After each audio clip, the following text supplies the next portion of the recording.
Bonjour à tous, David Bocage en direct d'une chambre d'hôtel de Amos. C'est une joke? Non, c'est pas une joke, c'est le glamour de la tournée. Et oui, hein, le travail continue, donc je suis en tournée présentement avec Catherine Levac. Nous étions hier soir à Rouen avec la tournée Velours, son spectacle, son One Woman Show, hein, qui a plusieurs nominations aux Olivier, dont Auteur de l'année, une nomination que je partage. Je sais pas pourquoi je commence en disant ça, mais venez voir le spectacle si vous avez la chance. Peu importe où vous êtes au Québec, venez voir le spectacle à Catherine, et puis vous allez avoir beaucoup de plaisir. Je fais la première partie. J'ai écrit aussi sur le spectacle, et donc après, on sort parler aux gens. Donc, s'il y a des fans de Dread Sur Tape partout au Québec, c'est votre chance qu'on se jase aux autographes pendant que Catherine répond aux gens et qu'elle signe des trucs. Moi, je suis sur le côté en train d'admirer mon anonymat. Donc, venez vraiment, si y en a qui veulent jaser, ça va me faire plaisir. Hier soir, on était à Rouen, tu vois. Ah bon, le cellulaire. Calme-toi, parlez. On était à Rouen hier pour un spectacle et c'était un excellent spectacle, public extrêmement chaleureux. Je veux le dire parce que c'était vraiment un spectacle le fun. Même que j'ai fait un petit clin d'œil aux Huskies dans mon numéro. Et quelqu'un m'a dit d'ailleurs qu'il y a un gars qui s'appelle Bocage dans les Huskies, Alex Bocage. Et je ne le savais pas et j'ai appris aujourd'hui que c'est mon demi-frère. Ben non, c'est pas vrai. Non, je ne connais pas aucun lien de parenté avec Alex Bocage. Mais je lui souhaite la meilleure des chances. Il y a un monsieur hier dans la file qui a pris le temps de me rappeler que les Huskies sont premiers apparemment et qui trônent au sommet là, en tout cas de la Ligue de hockey junior majeure du Québec. Donc bravo Huskies. Keep it up. Keep up the good work. L'épisode d'aujourd'hui avec mon boy, mon partenaire en chef Haïti chéri, Kevin Raphaël, mesdames et messieurs, que je tombe un peu dans le personnage parce que j'ai passé tellement de temps avec lui récemment en raison... On est ensemble sur l'émission Alt à VRAC TV. VRAC maintenant. VRAC, avant, c'était VRAC TV, méchant canal. Mais ça a trahi mon âge, donc VRAC comme si j'avais 69. Mais VRAC, on a passé beaucoup de temps parce que c'est le spécial de fin d'année qui va être passé le 31 décembre à 20h. 31 décembre à 20h. Allez checker ça, c'est vraiment une émission cool. Les 3 accords en performance, tout ça animé par le charismatique Pierre-Yves Desmarais. Et c'est une émission, j'en ai pas beaucoup parlé. En fait, je pense pas que j'en ai jamais parlé, mais je fais des chroniques là-dessus sur Alt. Et puis, donc, l'émission de fin d'année est vraiment cool. Checkez ça. 31 décembre, 20h, à VRAC. Ça tombe un lundi en plus, un lundi de congé pour Dread Sur Tape parce que c'est pendant le temps des fêtes. Il faut quand même vivre sa vie. Donc, allez avoir votre dose hebdomadaire de ma face, grosse face sale, que vous n'avez pas heureusement à l'audio. Mais donc, oui, avec Kevin Raphaël. Donc, c'est pour ça qu'on a passé beaucoup de temps ensemble avec le boy en chef. Kevin, qui me rappelle que j'ai un parrain haïtien. Et dans le sens que mon parrain est haïtien, pas dans le sens que j'ai un parrain haïtien parmi mes parrains. Un autre hollandais et un autre de Laval. Non, j'ai vraiment juste un parrain qui s'adonne à être haïtien, un dentiste qui est recherché. En tout cas, bref, c'est une autre histoire, là, mais je rentrerai dedans plus tard. Bref, l'épisode d'aujourd'hui, je suis très content de cet épisode-là. J'avais hâte de le diffuser. Kevin a eu la gentillesse de me présenter son amie Mélodie Daou, une Olympienne, une big boss, man, une médaillée d'or, une des meilleures joueuses au monde en ce moment, vraiment. Kevin suit beaucoup d'ailleurs le hockey féminin. Il est souvent aperçu au game des Canadiennes à la Place Belle en raison de son affiliation avec les filles, puis l'équipe, puis tout ça, mais aussi parce que c'est un bon boy de Laval et il aime le rappeler. Je veux vous dire que l'épisode que vous allez écouter, que vous apprêtez à écouter, a été enregistré le 26 juin 2018. Et la raison pourquoi je le mentionne, c'est que ça a été enregistré avant la Classic KR. La Classic KR qui est une game caritative organisée par Kevin Raphaël. C'est pour ça que c'est ses initiales. Ça fait 3-4 ans maintenant que ça existe. C'est une game qui met en vedette des joueurs de la Ligue nationale et des humoristes, mais des joueurs de la Ligue nationale, des vraies vedettes. Là. On parle de Christopher Le Temps. Il y a eu Pierre-Luc Dubois, Anthony Duclair, Marc-Édouard Vlasic. Il y avait des Jean-Sébastien, il y avait aussi des Jean-Sébastien D, des gars de la Ligue américaine, des Québécois, et des humoristes, des Jay du Temple, Dan Savoie qui joue Patrice Lemieux, Jean-Thomas Jobin. Vraiment des cool noms et des cool personnes qui viennent à la Classique et tous les profits vont à Sainte-Justine. Et moi-même, j'ai pris part à la Classique les dernières années et c'est énormément de plaisir. C'est à Laval, au Centre Guimont et c'est un mot, c'est familial et plaisir. Bon, c'est 2 mots, mais bref. Si vous avez des enfants et je vous le dis parce que je veux que vous notez ça à l'agenda c'est au mois d'août. Donc, Kevin dit la date dans le podcast. Notez-la quand il le dit. C'est un petit suspense vraiment pourri que j'insère. Mais non, mais dans le sens que notez la date. C'est en août 2019. Il y a déjà, je crois, un lockdown la date parce que c'est beaucoup de logistique d'avance. Et vous avez des enfants ou ceux qui aiment le hockey, tout ça, et c'est en plein été, amenez-les voir ça. Il y a de la nourriture, il y a de la musique, il y a beaucoup d'ambiance. Et c'est la chance de rencontrer les joueurs, d'avoir des autographes, prendre des photos. C'est quand même pas tous les jours qu'on a la chance surtout pour les enfants, c'est vraiment des beaux souvenirs de fréquenter des A-list vedettes de la Ligue nationale. Et aussi, s'ils veulent rencontrer des humoristes, c'est toujours plaisant. Donc, tout ça pour dire, j'ai pris part à la classique cet été. Ça a encore une fois été énormément de plaisir. Et nous-mêmes, les humoristes, on revient à avoir 3 ans et demi. Être dans le vestiaire, j'étais assis à côté de Xavier Ouellet. On a jasé d'ailleurs, très sympathique. On parlait de sa saison avec le Canadien et tout ça. Il voulait rester avec le club. Et voilà, jusqu'à présent, c'est chose réussie pour lui. Et c'était assez cocasse parce qu'il y avait aussi... bon, je peux pas croire que j'ai utilisé le mot cocasse. Quand tu utilises le mot cocasse, ça ne le sera jamais. Mais non, c'est juste un bon souvenir de cette journée-là. C'est qu'il y avait... on se connaît pas vraiment, hein, les gars de la Ligue nationale et les humoristes de la relève. Il n'y avait pas un lien connu. À part Pierre-Luc Dubois, je connais un peu plus. Là, il est venu au podcast et c'est un sweet boy. Mais les autres, Anthony Duclair aussi un peu. Mais je veux dire, Christopher, le temps de rendre une pièce, j'ai aucune idée. On se connaît pas. Et Pierre-Yves Roy Desmarais, qui était aussi dans notre équipe, est un énorme fan des Pingouins. Il y a 8-9 jerseys de Crosby, capote sur les Pingouins, donc capote sur Chris Letang. La face de Pierre-Yves, quand Chris est rentré dans le vestiaire, j'ai tout arrêté. Moi et Sam Breton, on se tapait ses cuisses. Écoute, il y a la bouche ouverte, la bave qui coulait, c'est le vrai, avec un énorme cache-cou de DR. C'était malade. Et il est très bien élevé. Pierre-Yves ne va jamais dire « je veux jouer avec... » Il est trop gêné. Il ne va pas dire qu'il veut jouer avec. Mais on sait tous qu'il voulait jouer avec. Tu sais, pour les lignes, tout ça. Puis en jouant en défensive, il voulait jouer en défensive sur une paire avec Christopher Letang. Heureusement, qui est à la rescousse? Sam Breton, que certains connaissent, j'espère, humoriste de la relève. Mais de la relève, ça fait comme 30... Il y a 22 ans, ça fait 36 ans qu'il fait de l'humour. Non, mais il n'y a pas 22, il y a 29, ça fait 36 ans qu'il fait de l'humour. Il est incroyable. D'ailleurs, il vient juste d'annoncer la sortie éventuelle en 2019 de son one-man show au Pic Puis Appel. Au Pic Puis Appel, c'est le titre du show. Ça ne pourrait pas être plus approprié en termes phonétiques pour Sam Breton. Au Pic Puis Appel, c'est une machine de scène, Sam Breton. Allez au sambreton.com, allez tout de suite, faites pause, allez vous chercher des billets, revenez. Sambreton.com, au Pic Puis Appel, en tournée partout au Québec. Ce gars-là, sur scène, il n'y en a pas beaucoup là, comme lui. Donc, phénomène, allez voir ça. Parenthèse fermée. Donc, Sam Breton qui dit « Ouais, là, il n'y aura pas de regret ici. » Ah non! Il parle un peu comme ça, Sam. Ah non! Je ne croirais pas. Non. Alors, il se lève dans la chambre et il dit Ouais, là, se mettra pas en tête dans le cul. Censure, non. Et donc, d'ailleurs, pour sa pub de Noël, je joue dans sa pub de Noël. Et au moment que cet épisode sort, soit qu'elle est déjà sortie ou qu'elle s'apprête à sortir, mais elle devrait être sortie. Allez voir sur les médias sociaux la pub de Noël de Sam Breton, hilarant. J'ai eu la chance de prendre part à ce tournage qui fait beaucoup de plaisir, mais pas juste pour ceux qui ont joué dedans. Je crois que c'est extrêmement drôle et ça donne une idée du genre d'humour de Sam qui est complètement dans ma talle. Donc, Sam se lève, deuxième parenthèse fermée, c'est plus compréhensible comme texte, mais c'est pas grave. Sam se lève, fait « Ouais, là, les gars, c'est parce que... faut se parler, là, pour les lignes, parce que, gars, on est là, on se parle! C'est parce qu'il faut absolument que PY joue pas avec Chris, ça n'a aucun sens, sinon il va y avoir des règles. » Et il était c'était beaucoup plus charismatique que moi qui parle dans un micro, mais, tu sais, en humour, il a fait comprendre qu'il faut absolument que... Et là, puis arrive, non, arrête, papa, arrête. Et donc, il a réussi. Pierre-Yves va jouer toute la première période avec Chris Letang. J'ai jamais vu quelqu'un recevoir des passes aussi attentivement. Devant un filet désert, il redonnait la passe à Chris Letang. Donc, c'était vraiment... Et comme dirait Pierre-Yves pour résumer l'expérience, et je cite, ouvrez les guillemets, c'est pas facile de jouer bandé. Fermez les guillemets. Donc, c'est vrai qu'il était très de bonne humeur. C'était absolument plaisant. Et ce qui est drôle, c'est qu'il y a beaucoup de photographes engagés à la classique KR. Ils prennent des photos de tout le monde, tous les joueurs, tous les humoristes. Et ils nous envoient ça après. Puis c'est super le fun d'avoir ces souvenirs-là. Et combien de photos qu'il y a de PY avec Chris? 0. Combien de photos de PY au total? 0. Une de loin de dos. Ah, c'est malade. Alors, je salue Pierre-Yves Roy Desmarais. D'ailleurs, Christopher Letang est arrivé quand même assez tête pour la game. Et il arrive, puis bon, on est déjà pendant tout habillé, il s'habille, tout ça. Et très vite, j'observe dans sa face une émotion que les gens qui jouent au hockey vont savoir de quoi je parle. Une forme de détresse frénétique de quelqu'un qui fouille de plus en plus rapidement dans son sac alors qu'il réalise qu'il a oublié une pièce d'équipement. Et c'est ça, et puis et c'est ça qui se passe. Et on est tous habillés, donc on le voit tous. Et Chris réalise qu'il a oublié il n'a pas son jockstrap. Et donc, là, c'est un peu bizarre parce que moi-même, à ce moment-là, je sais, je n'ai pas de jock. Non.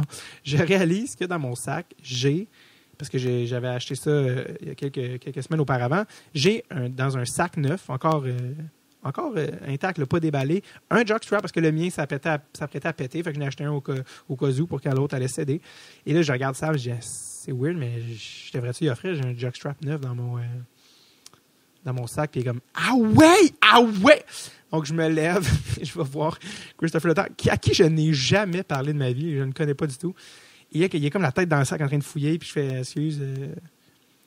excuse-moi, là, juste pour te dire que en tout cas, si t'as pas de jockstrap pour rien, juste te dire que j'en ai un neuf si tu veux, si t'as besoin ou peu importe, là, c'est vraiment à ta convenance. Sa face, quand il s'est relevé, de « T'es qui, toi? » Genre, pas de mépris, mais comme « T'es qui le pusher de jockstrap en stand-by? Seigneur, junior, qu'est-ce que tu veux? Rouge, porte-jartel? » J'ai l'air d'un espèce de weirdo. Et c'est pour ça qu'il a poliment décliné. Il a même accepté, juste pour vous donner une idée, il a accepté le jockstrap, il a accepté le jock usagé d'un ami, mais non, même pas. Il n'y avait pas de coquille dans le truc qu'il a accepté. C'était juste des genres de porte-jartel pour tenir les bas. Il a préféré jouer pas de coquille que d'accepter un jockstrap neuf du weirdo que je suis. Et ce que j'aime de tout ça, c'est que c'est sa première impression de moi. Et ça ne peut pas changer. Ça va rester ça à vie. Et j'en suis pas peu fier. Donc, c'était le moment où j'ai eu l'air d'un pusher jockstrap dans une chambre d'hockey avec Christopher Le Temps. Et donc, je vais enchaîner avec l'épisode, mais ouais, c'est ça. Donc, c'est ça. Je sais pas si vous oubliez quelque chose, Mélodie Daou, en passant à CL, la Big Boss, dans tout ça, là, qui est médaille d'or olympique, là, qui est vraiment une fille incroyable que je connaissais de sa carrière, parce que je regardais là, les Olympiques. Elle a marqué d'ailleurs le but incroyable en shootout one-handed contre les États-Unis, game qu'on a malheureusement échappé, mais c'était elle. Et c'est une fille aussi hors glace incroyable. On va nous parler de sa vie. On parle d'elle, elle vient d'avoir un petit bébé avec sa copine, et elle parle du modèle homoparental duquel on parle pas assez. Et surtout dans le sport, dans l'homosexualité, dans le sport, les filles sont comme des millénaires en avance sur les gars. J'ai fait une chronique là-dessus à Alt, d'ailleurs, récemment, comment la Ligue nationale est pathétique. Il y a beaucoup d'homosexuels dans la Ligue nationale, malheureusement encore non affichés. Donc, il y a des choses qui doivent changer, et on parle un peu de tout ça avec Mélodie Daou. C'est pas mal tout. Je veux juste vous avertir, avant de vous lancer à l'épisode, que je pense que c'est la première fois que ça arrive du podcast, mais il y a un mini bug technique qui est survenu. C'est même pas un bug technique parce que l'épisode continue, mais à la fin, je pense que c'est les 3-4, c'est vraiment mineur, mais les dernières minutes, il y a un fil que j'ai compris par après, je pense que j'ai accroché, qui a débranché quelque chose, et donc, heureusement, on avait un backup au centre de la table qui a enregistré au centre de la table, pas de la tempe, mais de la table, qui a enregistré le reste de la conversation. Donc, si vous allez noter là, une baisse de qualité dans le son, dans les dernières minutes là, du podcast seulement, c'est à cause de ça. C'est la seule fois que c'est arrivé, et je m'en excuse grandement. Je me suis fouetté dans le dos avec des bâtons pour me punir de ça, parce qu'il faut avoir des conséquences, sinon il faut des conséquences. Il y a des actes, il y a des conséquences, sinon d'ailleurs, la classique KR, juste vous rappeler aussi que tout ça aussi donne un excellent spectacle. Il y avait Nikita Sherbak qui était là aussi, et il y a des shootouts entre les périodes, et on a nous-mêmes fait le grand V dans les shootouts, et on a marqué, et tout ça contre Zach Foucalé. Et d'ailleurs, dernière affaire que je plug, mais j'ai eu, parce que le calibre est tellement variable, il y a des gens qui apprennent à patiner, des humoristes moyens, puis il y a des joueurs de la Ligue nationale. Je me suis ramassé dans les premières minutes de la game à avoir une échappée contre Zach Foucalé, ancien choix de deuxième ronde des Canadiens, qui est maintenant à Vegas. Et j'ai marqué contre Zach Foucalé, et je le dis parce que je n'en reviens toujours pas. J'aime un peu croire. Je pense, au début, il m'a laissé scorer. Les gens m'ont dit non, t'as scoré, tout ça. Et donc, bref, je le dis, je me vante de manière shameless parce que ça ne va plus réarriver. C'était un one-shot deal. J'aurais dû garder la rondelle. Les regrets sont à chaque soir avant de m'endormir. Mais, ça pour dire, c'est une journée vraiment incroyable, la classique. Juste que vous vous rappelez de bien prendre en note la date quand Kevin va le dire. C'est peut-être l'intro la plus longue de l'histoire, mais il y avait trop d'affaires à dire. Donc, sans plus tarder, voici l'épisode avec Kevin le boy en chef, Raphaël et Mélodie Daou.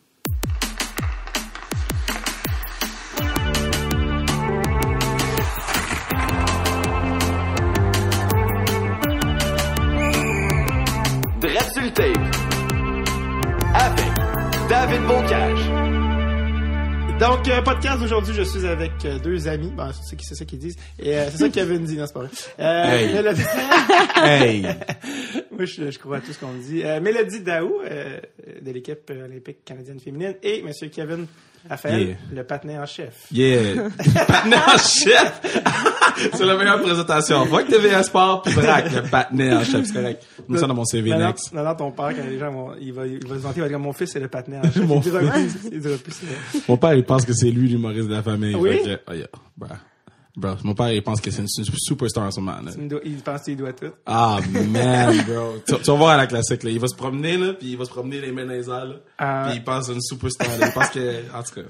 J'adore les pères en général. Les pères haïtiens, une petite coche de plus.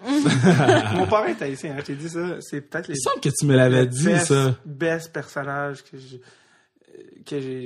Il est genre né aux States, mais il est haïtien, mais il a un accent français. Tout est pas Il possible. y a rien qui marche. Non, c'est ça. Il est dentiste-ish. Sort of, mais whatever. Mais non, il est malade. Je sais jamais il est où dans le monde. Mais non, moi, ton père, alors, des fois, tu fais des stories où tu le filmes. Ouais. Il aime pas ça. Non, mon père, il a ça sur filmer, là. Il est comme, là, tu vas montrer ça à tout le monde, là, tout le monde va rire de moi, là. Je suis comme, ouais, oui, tourne. Je gagne ma vie comme ça. Ouais, c'est ça mon travail, faire rire les gens. T'as combien de followers sur Instagram? 11 000. Allez, suivez-moi, là, les gens qui écoutent, là, comme, là, je suis rendu, hey, quand j'ai tapé le 10 000, pis que je pouvais faire swipe Ouais, up, c'est ça, je pense. bro, ça a changé ma vie. Le swipe up. Mais pour vrai, oui. Ouais, non, c'est un game changer, là. Non, c'est carrément un game changer, surtout pour les humoristes. Là. Ah ouais. En fait, n'importe qui a quelque chose à vendre. Ouais, c'est ça. Ça fait. Moi, je suis à comme 1000. Je suis à comme à peu près 1000 du 10 000. Puis il y en a beaucoup qui sponsorent leurs trucs Ouais, c'est ça. pour se rendre plus vite. Puis n'importe qui vend des trucs, surtout qui ont changé l'algorithme maintenant. Ouais. Ça, c'est une affaire que maintenant, avant, t'avais, mettons, un gars comme Jay du Temple qui a plusieurs centaines de milliers de followers. Mettons une photo banale à l'avoir X dizaines de milliers de likes. Puis maintenant, déjà, avec l'algorithme, c'est comme. Ah, ça descend vite. Ça descend. Fait que la seule affaire qui reste, C'est les stories. qui fonctionne, c'est les stories, puis donc les swipe up. Donc, Swipe up. ouais, c'était le cours marketing, ouais. Go Instagram. Parce Go que, Instagram. parce que toi, tu vends aussi du gear. Yo, moi, je vends tout. Quand le monde voit les trucs Gear, sûrement qu'ils savent même pas que c'est toi.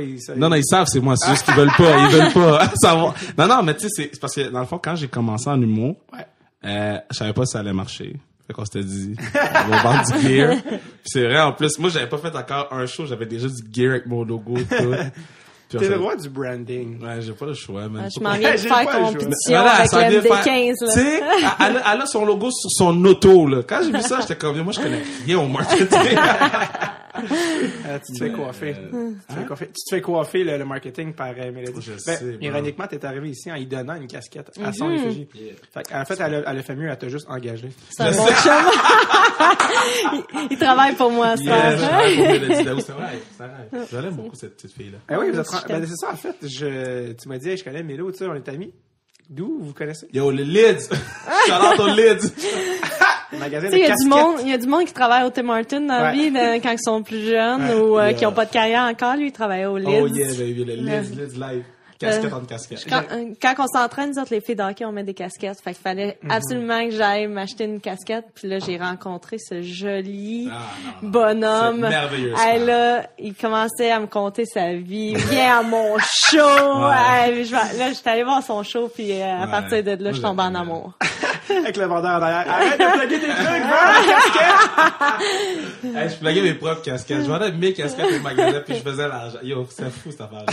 C'est nice, mais comme, tu sais, quand tu commences en humour, t'as pas de stabilité. Tu sais, tu parles à la brosse à 25 pièces puis comme, yo, je suis riche. Mais, tu cherches ta stabilité, puis à un moment donné, tu lâches cette stabilité-là pour te lancer à 100%. C'est quand que t'as commencé l'humour? Une Euh, couple d'années qu'on se connaît, mais attends, tu veux que je te dise quand j'ai commencé l'humour dans les bars ou mon premier show? Parce que l'histoire de mon premier show, c'est fou, là. Ben, y a-tu beaucoup de temps entre ton premier show puis le moment des bars? Tu sais, quand y a-tu Quand comme même. 5... Ouais, c'est ça. Parce que mon premier show, je finis secondaire en spectacle, puis j'ai 17 ans, là, je suis cave. Et je m'en vais louer la salle André Mathieu, Laval. Ah, la grosse salle, Ouais. Je la loue, j'appelle, je peux-tu louer la salle? Je connais rien, même si ça coûte 4000 $, je sais pas c'est quoi 4000 $, j'ai peut-être 100 $ dans mon compte, là, j'étais un kid, là. Puis on remplit 2 soirs. Puis là, je fais, OK, on a quelque chose. C'est qui le pièce de show? Il y a Charles Thomas, Phil Roy, son premier show à vie, c'était ça. Puis Non. Oh ouais, son premier show à vie, Donc, c'était avant l'école de l'humour. Il venait de son premier vrai dans une OK, en sortant de l'école. Okay. Je pense qu'il avait gagné MVP ou un affaire de même. Là. Puis là, j'avais vu qu'il avait gagné MVP, je suis comme, yo, moi j'appelle la recrue de l'année. Ouais, c'était le gars hot, là, quand il sortait de l'école. Là, je l'appelle et il vient sur le show, puis sinon c'était nous autres pendant 2 heures de temps. Là. J'avais écrit 2 heures de joke, mais c'était n'importe quoi. Là. C'était presque de l'impro. C'était de l'impro, il y avait de la musique. C'était un show de Rachid, là. Genre, il y ouais, avait de la danse. Ouais, c'est ça. Des communautés. Ah ouais. Fait que là, on remplit le premier soir, puis on est comme deuxième soir, on fait quoi, genre? Fait qu'on appelle Jean-Thomas Jobin. Il vient faire le show, je fais il a fait combien de temps, Jean-Thomas? Jean-Thomas, il a fait 30, là. Ah ouais. Ah ouais. Fais autant que tu veux, Jean-Thomas. Ouais, c'est ça. On lui avait payé pour un 10, puis finalement, il a fait un 30, puis t'es comme, yeah. Puis, il y avait de la musique, c'était fou, là. Puis on a fait Maison des Arts après, puis là, j'ai fait, OK. On se calme. Parce que je comprenais pas, parce que, tu sais, moi, j'écrivais à plein d'humoristes, puis je me passais hot de dire que je faisais la Sandrine Mathieu, mais fuck off, je faisais rien. J'ai-tu le droit de dire des mots de même? Non, ouais. Ah oui, c'est un podcast. Okay, c'est ça l'avantage. Je m'excuse de dire des kids qui écoutent. Des fois, je sac. Ça se peut, je sac. On va mettre le meter à comme... Ça, c'est le vrai Kevin. C'est Kevin. Lui, lui, il bat du monde dans le... Non, c'est ça, un podcast. Ouais, fait que ça, je suis arrivé dans les bars en 2013. OK, fait que c'est l'année où 2013-2014. Ouais, 2013-2014. Ça fait du sens, parce que c'est l'année où je suis sorti de l'école. Ouais. De l'humour. Puis, après ça, on s'est croisé une couple de fois. Ouais, c'est ça, dans les bars. Mais tu faisais-tu ça à temps plein à ce moment-là? Non, je me faisais booker une fois par mois. J'étais comme, bro, il faut que je travaille. Là. Puis là, j'ai parti ma soirée. C'est pour ça qu'il était au lead. Ça, j'étais au lead. Une fois par mois, ça, j'étais au lead. C'était l'option, on a parti notre soirée. Puis, man, la soirée, elle a levé. Fait qu'on a fait, OK. Là, même si je joue pas dans les bars, mais je peux juste sur ma soirée à moi. T'sais. Ouais. Là, à Laval. Ouais, c'est ça, à Laval. Fait que là, vu que je commençais à booker du monde, là, je me faisais booker. Ouais. Fait que là, nice. Mais c'est tout le temps comme ça. C'est tout le temps comme ça que ça commence, c'est que quand tu commences, t'es pas bon. Fait que personne veut te booker ou veut de la chance. Fait que tu pars ta propre soirée. Là, les gens viennent jouer sa soirée. Ouais. Ben, ouais, c'est classique, là. Surtout maintenant, avec l'open mic, tout ça. Il est rendu avec plein de soirées. Tu sais, il y a les humoristes sortent des buissons en ce moment. Là. Il y a comme des humoristes partout. Là. Là, t'es comme, OK, j'ai été cette personne-là, mais à quel point ça fait chier, il y en a beaucoup. Mais en même temps, c'est bon pour la business parce qu'ils partent toutes des soirées. Fait que quand t'as besoin de pratiquer quelque chose, bon, tu peux. Ouais, c'est ça qui est cool. Mais il y a beaucoup aussi la culture des open mic a beaucoup pick-up. Ouais, bordel, man, c'est le bordel qui a parti tout ça. Là. Ouais, ça, c'est Mike Ward qui voulait vraiment qu'il y ait des open mic sur... Parce que les comedy clubs au States, ça fait partie de la culture que si tu pars à comedy club, il faut que tu ouvres la porte au nouveau. Parce que dans le fond, c'est que tu crées les futurs humoristes. C'est un peu ton draft. La plupart, non, mais les gens qui vont percer, faut qu'ils commencent à quelque part. Puis ils ont commencé à une soirée. Puis je pense que c'est Mike qui a insisté, je pense, pour cette idée-là. Je pense que les autres étaient peut-être pas friands. Ils voulaient peut-être garder le stage pour les élites, puis on dit non, il faut vraiment que tu aies la chance au everyday. Tu te rappelles quand t'as commencé, mais tu sais, t'es sorti de l'école, fait que t'avais peut-être un... de tousser. Mais tu sais, quand t'es sorti de l'école, t'avais peut-être pas un avantage, mais tu savais peut-être comment la game marchait. On savait pas où aller jouer, là. Non, c'est ça. S'il y avait c'est quoi le nom du bar? Mon premier show, c'est l'Abreuvoir, mais le bar qui a brûlé sur Saint-Denis. C'était le Saint-Cyboire. Saint-Cyboire. Ça, c'était la soirée de revanche. Ouais, on savait, il y avait ces 2 bars-là. On savait que... Tu sais, quand tu commençais et tu connaissais rien, il y a Abreuvoir, il y a Saint-Cyboire. Après, tu connais rien. Comme sur le même coin de rue, en face de la presse. Puis le pire, c'est ça, Saint-Cyboire, t'écrivais au gars, puis écoute, t'avais une date, là. Écoute, man. Si t'es chanceux, 9 mois plus tard. C'était fou, là. Puis là, j'étais comme, je peux pas jouer une fois aux 9 mois. Non, c'est ça. Je peux pas, ma chose d'Abreuvoir, tu sais, quand t'es pas, tu sais, je l'adore, Jim, mais tu sais, quand tu commences, tu sais, il te fait une rotation parce que c'est ça. Puis le pire, c'est que l'Abreuvoir, ils mettent souvent un nouveau par show. Puis ça, c'est même pas toutes les soirées qui font ça. Tu sais, la plupart des soirées, ils vont garder. Puis même en sortant de l'école de l'humour, je connaissais le réseau des bars à cause que j'avais été exposé, mais de jouer, ça prend. À moins que tu commences d'entrée de jeu. Toi, t'es arrivé de boum. Non! Ça m'a pris genre 1 an à jouer. Non, mais mettons 1 an, mais tu sais, ça prend pas de temps, Non, mais ça a bien été relativement. Je te dirais que je suis dans la moyenne parce que j'étais, tu sais, dans ma cohorte, il y avait comme Catherine, puis Jay, puis Mehdi. Eux, c'était des vedettes. Ça a été vite aussi. Catherine puis Mehdi, ça a été exponentiel parce qu'en sortant de l'école, SNL est arrivé tout de suite. Il y avait de la télé. Il y a eu du timing et puis du talent qui était bien timé, mais même en sortant de l'école, ce que je veux dire, c'est que même si vous sortez de l'école de l'humour ou peu importe, le temps de faire le réseau des bars puis que les gens fassent ouais, je vais te rebooker, Ça a pris une bonne année de faire le tour de ça. Puis même si tu te dis, c'est long, un an, mais c'est ça le temps que ça a pris quand même. Là, il dit, je vais t'envoyer une date, là, il t'envoie pas de date. Et moi, j'avais fait un document Excel avec tous les bookers. Ouais. Puis chaque fois que je les réécrivais, j'écrivais la date. Ben oui. Puis chaque fois qu'ils me bookaient, c'est comme tu te crées tu deviens malade un peu. Ouais, faut que tu joues, mais c'est tough. Mais s'il y en a qui écoutent, faites-le quand même. Yo, là, je sais pas, guys. Je voulais vraiment faire ça, ça va être. Puis tu sais qu'il faut que tu arrêtes de travailler au Lids quand les gens disent c'est-tu toi le gars qui fait de l'humour? Ok, faut que je m'en aille. C'est vraiment ça qui est arrivé. Quand j'ai pogné Codef, je finissais au Lids. Fait que j'étais en Codef. Oh mon Dieu, ok, fait que ça fait pas si longtemps. Pas si longtemps, 3 ans, là. Ouais. Quand j'ai commencé Codef, je finissais le Lids. Ouais. Ou proche. C'est fou comment Codef. Codef, après ça, ouais. Après ça, c'était Codef, mais tu sais, parce que les émissions de télé, là, ou des pilotes ici, il y en a à droite, à gauche, mais qui marchent, là, tu sais jamais, puis la plupart du temps, tu sais, statistiquement, la plupart du temps, ça va être en ondes, mais ça va pogner une fibre, tu le sais pas. Codef, moi, ça l'a touché une corde, mon ami. Codef, c'est toi, c'est le black dans Codef. C'est comme ça que les gens appellent le black dans Codef. Puis... Vraiment, en début, tu dis merci, après, tu dis ça, c'était raciste. Non, mais c'est con, mais c'est vu qu'on n'est pas beaucoup, c'est la façon qu'ils nous reconnaissent. Ouais. Donc, tu sais, j'étais le black dans Codef, le black dans Hulk. Après ça, je devais le black à TVA Sport avec Andy. Là, il y a les gens qui se trompent, ils sont comme, oh, Andy. Non, moi, c'est Kev. Ah oui, j'écoute ton, tu sais. Ah mon Dieu, c'est drôle. Vous ne semblez pas tant que ça. Non, du tout. Pas du tout. Même Dave se trompe. Il est comme, Andy, viens, c'est moi, c'est Kev. Ah, Kev, viens ici, tu sais, tout. Mais il est tellement sympathique, là. Dave peut dire, les noirs, je vous mélange tout. Il dirait ça, puis on trouvait ça quand même sympathique. Mais non, mais tu sais, c'est de l'amour qu'il donne. Il est tellement chaleureux, puis. Comment ça va? Kevin! Il est dans ses bras. Ouais. Catherine Levac, elle me racontait qu'elle était avec lui dans l'émission où ils font venir du monde à TVA dans un chalet pour qu'il pleure. C'est vraiment ça le concept. T'es sûr que ta mère t'aimait? Mais là, je sais plus! Puis elle était comme, il est tellement smart, elle dit, puis elle dit, mes histoires étaient pas assez tristes pour le concept. C'est l'autre qui parle que son frère est mort, pis t'es là. Des fois, je suis down. Mais, puis elle l'avait revu sur un tapis rouge, je pense, au Galartiste. Ouais, Galartiste. Puis il s'était reviré, puis comme, Catherine! All right! Quand t'es avec son chum, d'avoir son chum comme, t'es chanceux, mon gars! Tu le sais-tu, même, que t'es hot! Puis genre, t'as la meilleure réputation. C'est hot! Non, il est tellement sympathique. Puis à chaque fois qu'il gagne un prix, il arrive là, pas de mots, pas rien d'écrit. Non. Juste du charisme. C'est le meilleur speech de la soirée. Ouais, puis il est drôle, il est punché, tu sais, tu dis crime, y a-tu un writer? Mais non, il est juste, Moi, il a de l'air d'un bon homme. Non, la seule raison pourquoi ça va bien à TV Sport, c'est Dave puis Bergie. Eux m'ont comme pris, là, puis on dit, viens, on va te montrer comment ça marche à la télé. D'ailleurs. Puis j'ai fait, OK, nice. Et t'as rendu l'appareil à Bergie parce que tu lui as créé un compte Instagram. Bergie pogne avec les vieilles, man. Parce que les messages que je reçois, là, c'est des affaires sales, là. Sur le compte de oh, man.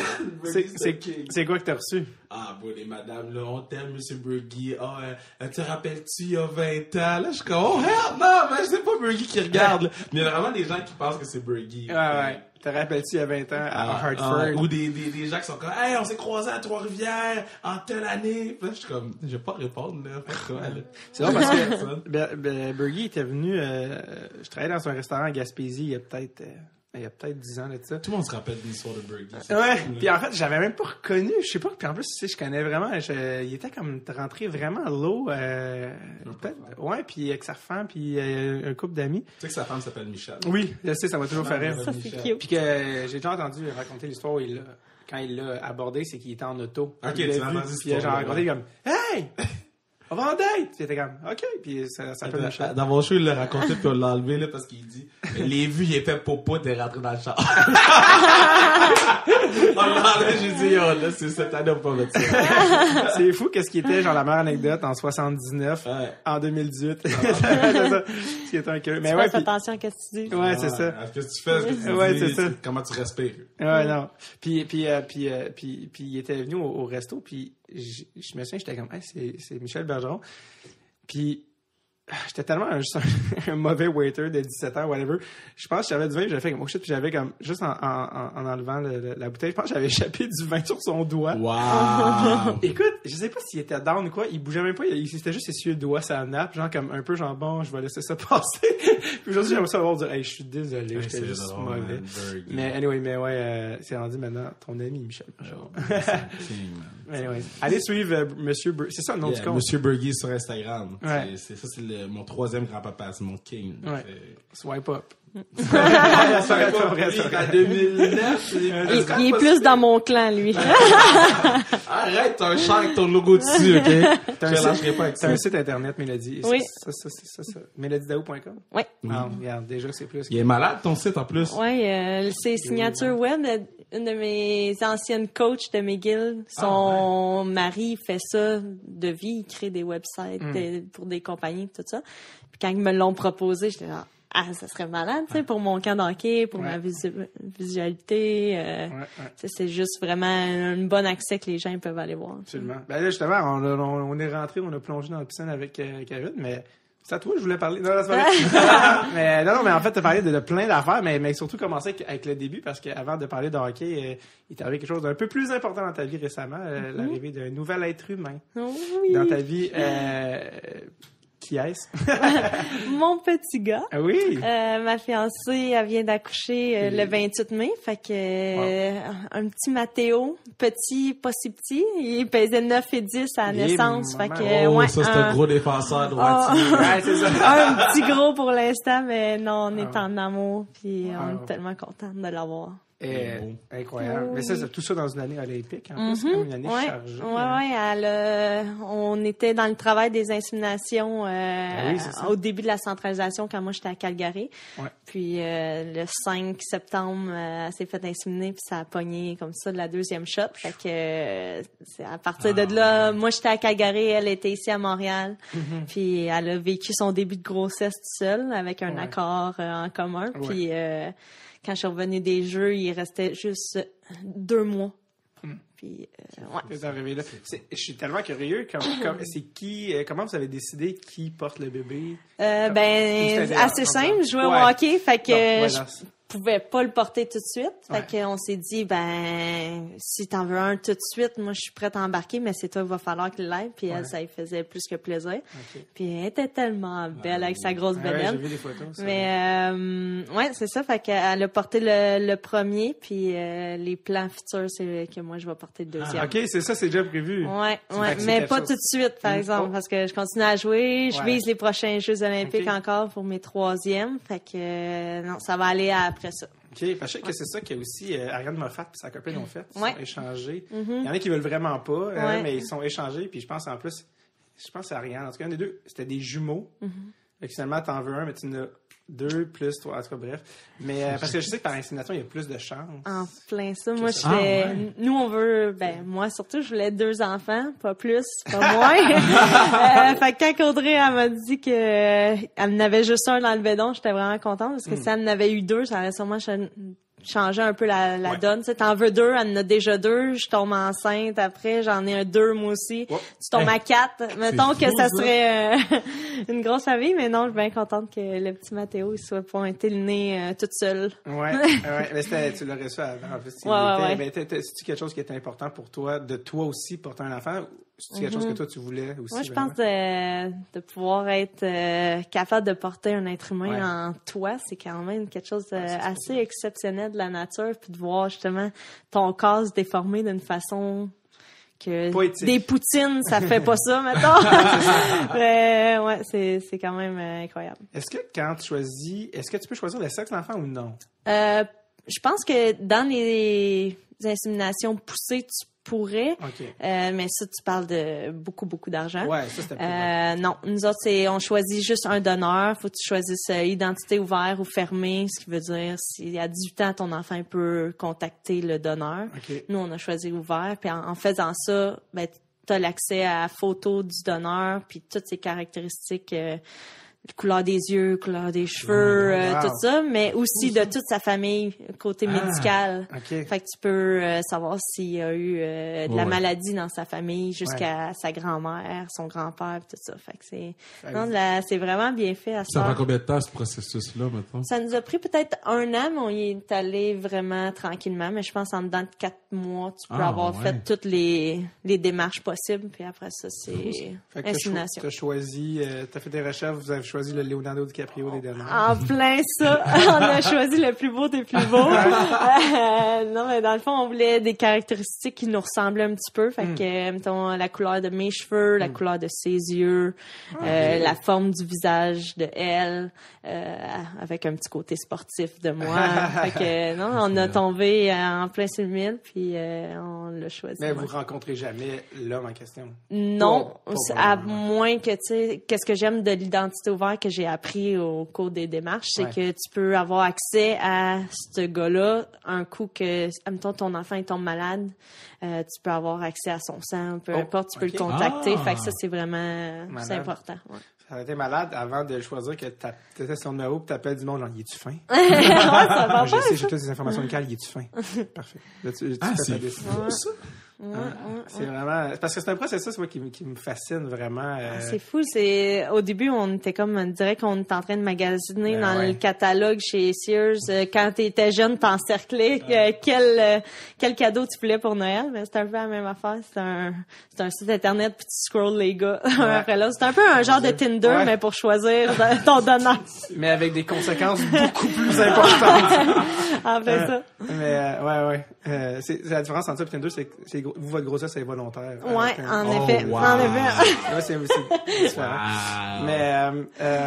Mais, oui, ça, je vais te demander si l'adoption avait déjà été dans la discussion entre toi et ta copine. C'est quelque chose que vous aviez pensé ou... Pas ou... tant, non, parce que on sait que c'était un processus extrêmement long, l'adoption, puis les familles qui l'ont faite, je leur donne la main. C'est vraiment un processus incroyable pour pouvoir adopter. Mais nous, vu que Audrey était en forme pour avoir des enfants, c'est vraiment le côté maternel qu'on recherchait dans notre cas, pas seulement le porter, l'accoucher, tout ça.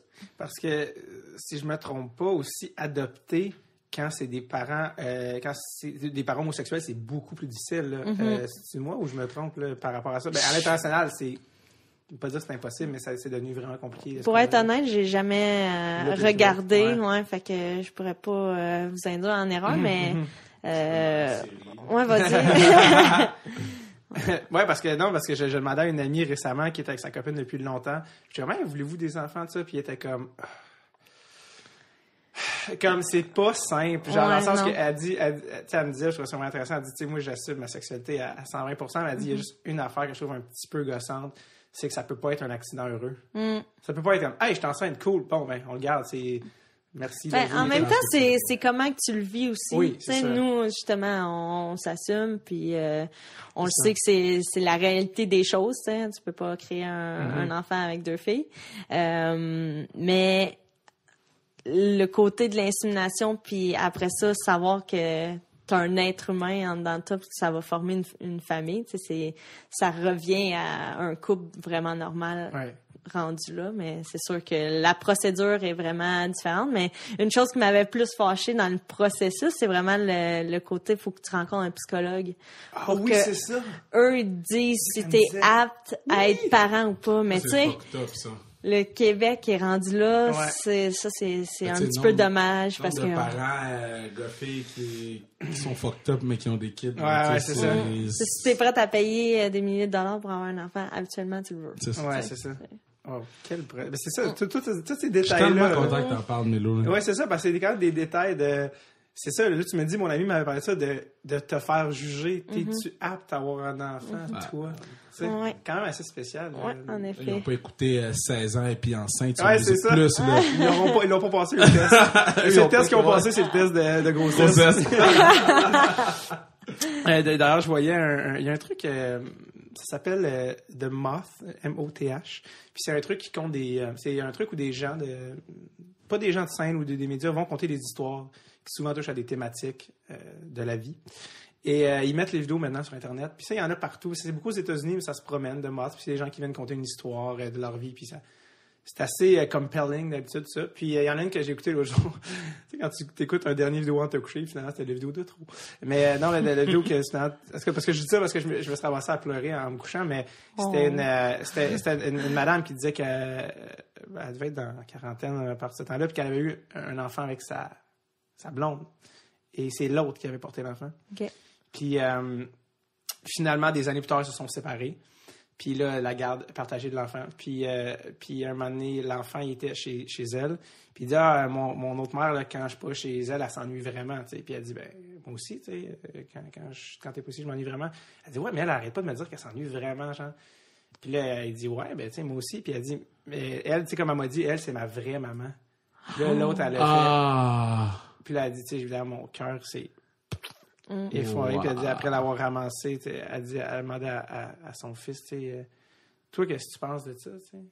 Qu'est-ce que tu penses que... Il dit, moi, je pense que vous êtes les deux mes mères. Puis elle dit, non, c'est ça, ouais. Puis en tout cas, bref, j'étais là, c'est pas grave, ça va me coucher. Ça me met dans des états. En tout cas, bref, ça m'avait quand même marqué. Puis une affaire qui m'avait fait sourire là-dedans, puis c'est ça qui est ma prochaine question. Ils ont comme développé un lexique pour les deux mères. L'une, c'était Mamie, l'autre Mamba. Est-ce que vous avez... On en a parlé. Les deux, on parle français, fait que... ouais, c'est ça. Moi, je veux vraiment me faire appeler maman. Oui. C'est un petit gars qui s'en vient vers toi. Maman, je trouve ça trop mignon. Mais on a développé le Maman M pour Maman Mélo et Maman A pour Maman Audrey. Fait que, ça va se ressembler, mais il va être capable de rajouter une petite syllabe à la fin. C'est pas trop long. Je pense que ta blonde, elle s'appelle pas Noémie, c'est Maman M, Maman M. Ouais. Répète. Ouais, c'est quoi y a-t-il quelque chose un défi pour des parents homoparentales que tu vois ou que la moyenne des gens penseraient pas, que tu dis, ça, peut-être quelque chose que j'avais pas entrevu, que ça va être différent ou ça va être un défi. Y a-t-il quelque chose de nos jours, notre société est quand même assez avancée là-dedans, ce que, v'là 10 ans, je te dirais pas la même chose. Mais avec un enfant, je te dirais, j'ai entendu une histoire récemment de mon frère qui a emporté sa petite fille à la garderie, puis c'était 2 mères, puis à la fête des pères, les éducatrices, ils ont dit, on va faire une carte des pères. Puis la petite fille, tu sais, évidemment, elle comprend pas trop qu'elle a 2 mères. Fait qu'elle fait une carte pour un père, mais elle arrive à la maison puis il y a pas de père. Fait que c'est juste, tu sais, des petites situations comme ça que il y a sûrement des éducatrices un petit peu plus de nos jours, qui auraient dit, on va faire une carte des pères pour ton grand-père, une carte des pères pour ton mononcle, ou des choses comme ça. Mais, tu sais, c'est toutes des petites choses comme ça que je vois que ça va arriver, mais c'est comment tu deals avec ça. Moi, mon petit gars, il arrive avec une carte des pères, je vais le trouver cute quand même, la petite carte. Puis, tu sais, faut pas que tu sois affecté par ça, parce que justement, tu sais, ils sont jeunes, ils se connaissent pas encore. Puis, souvent, c'est les éducateurs, les éducatrices qui sont peut-être pas éduqués au niveau nécessaire pour la société. Pour régler ce problème-là, tu sais. Fait je le vois vraiment pas comme un problème. C'est plus un apprentissage d'ajustement. C'est quoi l'avantage aussi ou les avantages d'être 2 mères? Je pense il y en a vraiment beaucoup. Pour vrai, tu sais, l'instinct maternel qu'ils disent, mais je dirais que c'est vrai que ça arrive. Puis j'ai rien contre les pères. Les pères, c'est des figures tellement importantes dans la vie d'un enfant, mais je dirais, tu sais, le côté je vais faire ça tout de suite parce que ça va sûrement marcher, ou juste de le câliner, ce petit gars-là. En tout cas, notre petit gars, Mathéo, il manquera pas de bisous pis de caresses parce qu'on est 2 filles vraiment affectives. Fait que, je pense que il se retrouve entre bonnes mains. Ben oui, visiblement. Je suis pas inquiet. Tout ça, évidemment, dans une année olympique, c'est quand même assez spécial. T'as comme injecté ton année de... C'est une année, t'as vécu probablement plus de up and down dans cette année-là que dans le reste, mais on va venir aux Olympiques qui viennent de passer. Pyeongchang 2018, ça s'est fini crève-cœur. Ça s'est fini hollywoodien, le tir de barrage. J'ai regardé la partie d'un bar de Québec après un show. Kevin était au danseur. J'étais en show à Laval. J'ai fini mon set. J'ai tellement roulé vite. Je voulais pas manquer. Man! ce match, ce tournoi. Et Wow. ça a fini en tir de barrage. T'as tiré en tir de barrage, d'ailleurs. Un but vraiment mémorable qui... Non, elle a pas juste tiré. Ouais, ça, elle a fait l'affaire. Le mot, c'est pas tiré. Comme Peter fucking Forsberg en tir de Ouais. barrage pour la médaille d'or. Là, moi, je suis encore saisi. Là. Ah ouais. C'était tout un but en tir de barrage qui est pas ancré dans l'histoire parce qu'on a perdu. Fait que c'est comme si on dirait que les gens l'ont oublié. Non, Mais c'était- moi, j'ai pas Non, oublié. non, non, là. non. Je sais pas qui a oublié ce but-là. là. Vous êtes comprends comprends ce que vous je l'avez veux- oublié. Ben. Non, mais tu comprends ce que je veux dire, pas dans le sens qu'on l'a oublié, dans le sens que tu fais crime. Comment ça qu'un but aussi beau n'est pas récompensé d'une médaille d'or, tu sais? Puis je voulais te demander parce que ça fait déjà quelques mois de ça, puis j'ai eu la chance de croiser Marie-Philippe Poulin là, sur un tournage récemment, puis je sais que c'est quand même aux 4 ans, là, ça met une certaine pression sur un événement que c'est... Écoute, ça peut pencher d'un bord comme de l'autre pour bien des facteurs, dont beaucoup de chance. Et comment se passe ton après-olympique, surtout quand ça tombe du mauvais bord, la médaille? Comment ça se passe? Mettons, la comparaison entre 2014 que tu gagnes la médaille d'or puis ta bourse américaine, Ouais. que en 2018, quand que ça finit en tir de barrage, qui est, d'après moi, un règlement assez niaiseux. Quand tu compares à NHL, Coupe Stanley, tu verrais jamais ça finir en tir de barrage. C'est sûr que c'est une défaite crève-cœur, puis ça fait encore mal, mais c'est comment tu te relèves de ça, d'après moi, puis qu'est-ce qui va te motiver pour les prochains? Tu l'as mentionné, c'est 4 ans de ta vie qu'il faut que tu sacrifies puis que tu focuses juste à ce tournoi-là. Il y a un long processus, puis là, c'est vraiment de recommencer. OK, le prochain championnat des 4 nations, faut gagner ça, faut battre les États. Après ça, la Coupe du Monde, faut battre tous les pays, mais les États, c'est sûr, tout le monde le sait, c'est notre rivalité. Ouais. Mais Est-ce que ça fait que c'est personnel maintenant ou Ça l'a toujours été. Ouais, c'est Ah ouais, hein? c'est direct dans le cœur là. Je regarde pas ma médaille de Sochi comme je regarde ça de Pyeongchang, mais avec du recul, tu sais, je me dis on a tellement tout donné, puis c'est malheureux ça finit en tir de barrage en sport individuel, mais non, j'ai pas de regrets côté individuel, mais aussi de mon équipe. Tu sais, on a travaillé tellement fort, on a eu un esprit d'équipe incroyable. Tu le diras pas, mais t'as été MVP. Non, mais là, t'as On été... allait le dire. ok. Non, mais oui, MVP, Ah oui, man. oui, oui. God damn. Du tournoi, c'était-tu MVP toutes positions confondues? Mhm. Toutes positions confondues, pas juste Tout attaquant. pays, ouais. Ah, OK. Et parce que tu avais fini avec le plus de points. C'est pas toi qui as fini avec plus de points pour les Olympiques. Est-ce que tu te faisais remettre le MVP après la médaille ou avant? En fait, c'est vraiment drôle parce que là-bas, ils en font pas un gros plat avec ça. Ils te nomment, puis je l'ai appris à partir des médias. Après, il faut faire la ronde des médias tout de suite en sortant de la glace. Il y a tous les médias qui t'attendent. Tu peux pas aller dans la chambre en premier. Fait que j'ai commencé mes entrevues. Tu sais, tout de suite après la game, on avait encore les larmes aux yeux, le couteau dans le cœur, puis ma première question, ça a été nommer MVP du tournoi olympique. Je savais même pas que ça existait, ces titres-là. Tu l'avais même pas encore Comment que tu prends ça? Ça m'a pris comme 3-4 secondes à réaliser, genre, c'est quoi ça? 1, puis 2, je savais vraiment pas, c'est toi qui me l'apprends. Ouais. Je me souviens plus, c'est-tu toi ou je sais que c'est une fille de l'équipe qui avait enlevé sa médaille? Ouais. C'est-tu toi? Non. Puis il avait dit, alors, faut que tu la mettes pour rentrer au vestiaire. Ouais, c'est une de mes teammates, mais Ouais. tu sais, ça, c'est tellement une réaction normale Ben oui, des ben oui, ben oui, filles parce que au des gars qui Ben est oui. compétitif Ben oui, qui l'a sur le cœur. T'as enlevé, ça c'est rien. Elias Anderson, il l'a lancé. Ouais, dans- c'est D'ailleurs, ils ont gagné la médaille d'or, la Suède, après, puis non, celle-là, je vais regarder. Mais ça prend combien de temps te remettre d'une défaite? Ben, c'est ça prend combien de temps ce deuil-là, de cette médaille-là? Je dirais jusqu'à l'arrivée de mon petit coco. Ça a accéléré, ça change le mal de place, tu réalises, ça met les choses en perspective, Ouais. puis ça te fait réaliser que tu sais, c'est une médaille, le Canada est vraiment fier de toi, puis c'est pas que je l'accepte, ma médaille d'argent, mais ça me donne juste la motivation à dire, regarde, moi je m'en vais au prochain jeu, puis je ramène la médaille d'or ici. On joue tous pour le Canada. C'est fou, il va avoir 4 ans, là.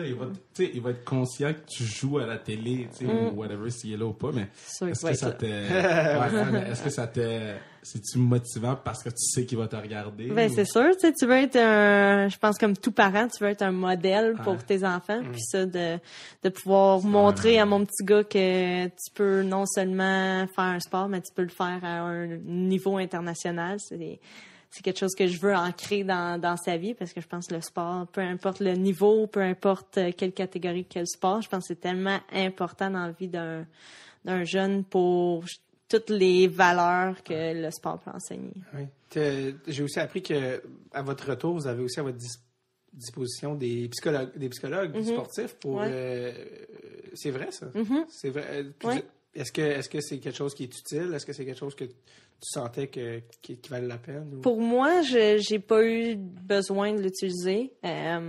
Au cours des 20 dernières années, j'ai eu à dealer avec beaucoup de défaites, beaucoup d'envergure, des bâtons dans les roues, tout ça. Fait que tu crées un genre de petit système qui t'aide à passer par-dessus toutes sortes d'événements. Puis je pense que, justement, ça fait partie de la job. C'est comme vous avez bûché tellement fort pour devenir humoriste, puis ça fait partie de la vie. Il faut juste savoir comment dealer avec ça, puis comment te remettre en route pour le prochain défi. Incroyable. Je voulais savoir c'était qui, parce qu'on va reculer un peu dans ta carrière, qui est encore jeune quand même, mais c'est parce qu'il y a beaucoup d'affaires. Mais c'est ça, je pense que t'as tous les records universitaires canadiens, si je me trompe pas. Peut-être. Celle-là, c'est plus de la modestie, c'est juste désagréable. non, c'est pas vrai. Mais non, c'est ça, on va reculer un peu, mais pour toi, de ta génération, c'était qui parce que, tu sais, bon, l'autre avant, quand j'ai reçu Kim, ça, c'était Manon Rhéaume. C'était quand même une autre époque. Toi, c'était qui tes idoles? C'est ça qui est le fun, parce que je trouve, tu l'as dit, Kim Saint-Pierre, c'était Manon Rhéaume. Fait que tu tombes d'une génération encore plus vieux. Moi, de ma génération, c'est les années de, mettons, 2010, les Olympiques de 2010, et l'autre d'avant. Pour moi, c'était soit, dans les années de Manon Rhéaume, Danielle Goyette, c'est une Québécoise d'ici, tu sais, elle a marqué l'histoire, elle est au temple de la renommée, c'est vraiment une femme incroyable. Mais Caroline Ouellette, dans mon temps, c'était vraiment la femme d'ici qui allait voir les jeunes filles, qui montrait que le hockey féminin, c'était possible, puis d'accéder aussi au niveau. Puis c'était aussi une personne que je pouvais avoir accès, je pouvais y parler, je pouvais poser mes questions, qui m'a guidée au travers de ma carrière, de ma jeune carrière. Caroline, qui est un peu en même temps, dans les mêmes temps que toi, a eu un bébé aussi. Une petite fille, Liv. Ouais, elle a eu son bébé avec qui? C'est ça? Julie. Oui, c'est ça. Julie Chu. Avec la capitaine de l'équipe américaine. En effet. Donc, capitaine canadienne, capitaine américaine. Qu'est-ce qui se passe aux Olympiques? Mais j'avais une question, j'ai oublié ça. Je vais te laisser finir. Ah, ben non, mais tu m'interrompras quand tu t'en... J'en ai une question. Je viens de me rappeler. OK, vas-y. Parce que j'avais reçu... Hilary Knight sur le show, puis elle disait que son objectif, c'était de faire un match avec les gars. Ouais. Est-ce que, on est en 2018, tu vois que c'est dans un avenir rapproché ou on a encore un peu de chemin à faire, puis c'est pas tout de suite? Une fille jouer dans la Ligue nationale? Ben, jouer avec, mettons, tu sais, un training camp, ou tu sais, je sais pas, moi, tu sais, qu'une fille a une opportunité de... Ça serait une invitation et pour le show, d'après moi, parce que malheureusement, les femmes, on n'a pas la stature et la force qu'un homme peut avoir. C'est juste génétique, c'est fait comme ça. Si tu compares une femme olympique avec un gars qui n'a jamais joué au hockey de sa vie, peut-être, mais deux personnes qui font le même sport au même niveau, c'est impossible. C'est ça arrivera jamais. C'est la seule position que je vois que ça pourrait arriver, c'est gardien de but, qui était arrivé aussi, puis c'était peut-être un coup médiatique aussi, mais c'était 9 buts là. Je pense pas que c'est possible. C'était une période ou 6 buts une période? Je sais pas, je me souviens pas. Mais l'affaire qui est possible là, c'est le salaire. Moi, c'est ça c'est un autre débat, là, mais c'est... I wish, man. On veut même pas de l'équivalence avec un gars de la Ligue nationale. On demande, une job normale de 50 à 60 000 par année. Déjà là, ça serait un début exceptionnel. Anne-Sophie Bettet, elle disait que c'était en 2 et 10 000 $. J'étais comme, de quoi tu parles par semaine? Elle a dit pour l'année, j'ai dit, mais vous êtes fous. Ouais. 10 000, c'est quand ça fait quelques années que tu joues dans CWHL. Là. Moi, je pense que je vais commencer à 2000 cette année. C'est ridicule. Par année. C'est ridicule. Je pense que ton go va aller au privé. Haley, ça me rappelait quand tu parlais des gars, mais Haley Wickenheiser a un peu joué avec des gars en Europe, si je me trompe. En Europe, oui. Mais elle était plus jeune aussi. C'était pas niveau NHL. Non, c'était... je comprends, mais c'était quand même cool qu'elle ait... Haley Wickenheiser était bad. Ouais, non. Dans son... Numéro 22. Là. Dans son prime, c'était... Elle a pas le des records un peu canadien. Oui. Je pense qu'elle les a pas mal. Elle a joué très longtemps. Toi, tu as joué avec en 2014? Oui. C'est ça. Une autre affaire qui m'a popé dans la tête, Caroline puis sa blonde, eux, c'est-tu une des deux qui a accouché ou ils ont adopté? C'est Caroline qui a accouché. C'est Caroline qui a accouché, oui. C'est ça que je savais pas. Très cool. Est-ce que vous avez partagé les expériences? Ben oui, elle est venue justement chez nous en fin de semaine passée. Ouais, avec sa petite Liv. Fait qu'on a fait la rencontre tout de suite. Liv, Mathéo, Liv. Dans 20 ans, ça va se faire. Vous êtes amis, vous le savez pas, mais vous êtes amis, c'est pas un show. Amis forcés. Eux, ils habitent ici? Oui, ils habitent à Montréal. OK, cool. Puis elle, sa blonde, dans le fond, faut-tu qu'elle, pour habiter ici, faut elle travaille pour l'Université de Concordia, à coach là-bas. Ah oui, c'est vrai. C'est vrai, fait que dans le fond, elle est comme résidente canadienne. En plein ça, oui. Wow. Puis elle parle du français, sa copine? Avant, quand je l'ai rencontrée, zéro du tout. Puis elle a pris des cours de français, puis maintenant, elle est capable de vraiment bien se débrouiller. Wow. Ouais, good for her, parce qu'elle est vraiment... Elle connaissait absolument rien du français. C'est un bel effort. Les gens apprécient. Ouais. J'ai un beau-frère de Calgary qui ne parle pas un mot depuis 10 ans. Anyways. Je voulais parler de... Parce qu'avant, on connaît toujours les joueurs quand ils sont aux Olympiques, mais on connaît pas le chemin avant. Ça commence avant ça. Surtout un calibre ou une ligue qui est méconnue, c'est la ligue collégiale. C'est un peu là que ça commence à être si on veut, où vous êtes scouté un peu plus de haut niveau. Peut-être que je me trompe, le médecin, j'avais été voir, parce que ça, c'est des questions que j'avais préparées une couple de semaines. Puis, parce que ça, c'est un deuxième prise. On avait un rendez-vous il y a 2 semaines. Mais l'enfant, moi, c'est ça ma théorie. L'enfant a tellement de bactéries, je suis sûr que c'est... c'est vrai, je disais, parce que Mélo a eu une gastro, puis tous les parents que je connais ont des gastro. Il y a quelque chose avec les bébés, puis leur truc. Bref, ça pour dire, 2008-2009, collégial, ça se peut pas, mais je suis sûr que oui, mais 62 matchs, 2 défaites. Ouais. 2 défaites. On avait vraiment une bonne équipe. J'ai joué au cégep Édouard Montpetit pour 2 années. Puis notre première année, comme tu dirais, on a tué la ligue. On était vraiment... Tu dirais tonnerre. Non, mais c'est super pas le... Mais 62 matchs, 2 défaites.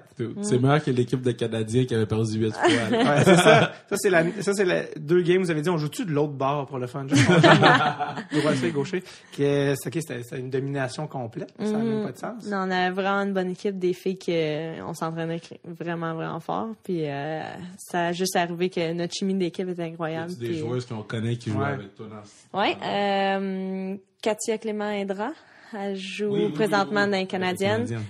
Sophie Brault, qui joue avec les Canadiennes. Cassandra Dupuis, qui était ici à l'Université de Montréal. Elisabeth Manta, qui a joué ici à Montréal aussi. Fait qu'il y a beaucoup de filles qui ont justement atteint le niveau universitaire. 2009-2010, la saison d'après, toi, ça, tes statistiques personnelles, 55 points en 13 matchs. C'est quoi ça? C'est juste des chiffres. Ça, c'est méchant, là. Ça, là, t'arrives sur la glace pis t'es comme, yo, fuck vous, là. Mais là, 55 points, c'est quoi, toi, tu devais jouer, ça fait combien d'années que tu jouais, là, depuis que t'avais... J'ai commencé quand j'avais 5 ans, puis je te dirais que c'est pas mal la majorité des filles qui commencent à 5 ans. Le processus se fait jusqu'à cégep. Puis seulement cette année-là, c'était mon année de recrutement. C'est comme les gars du junior majeur, mettons. C'est le draft year. Ben, nous autres, c'est un petit peu la même chose. C'est 2e année collégiale. C'est là que toutes les universités commencent à t'approcher. Ils ont dû t'approcher.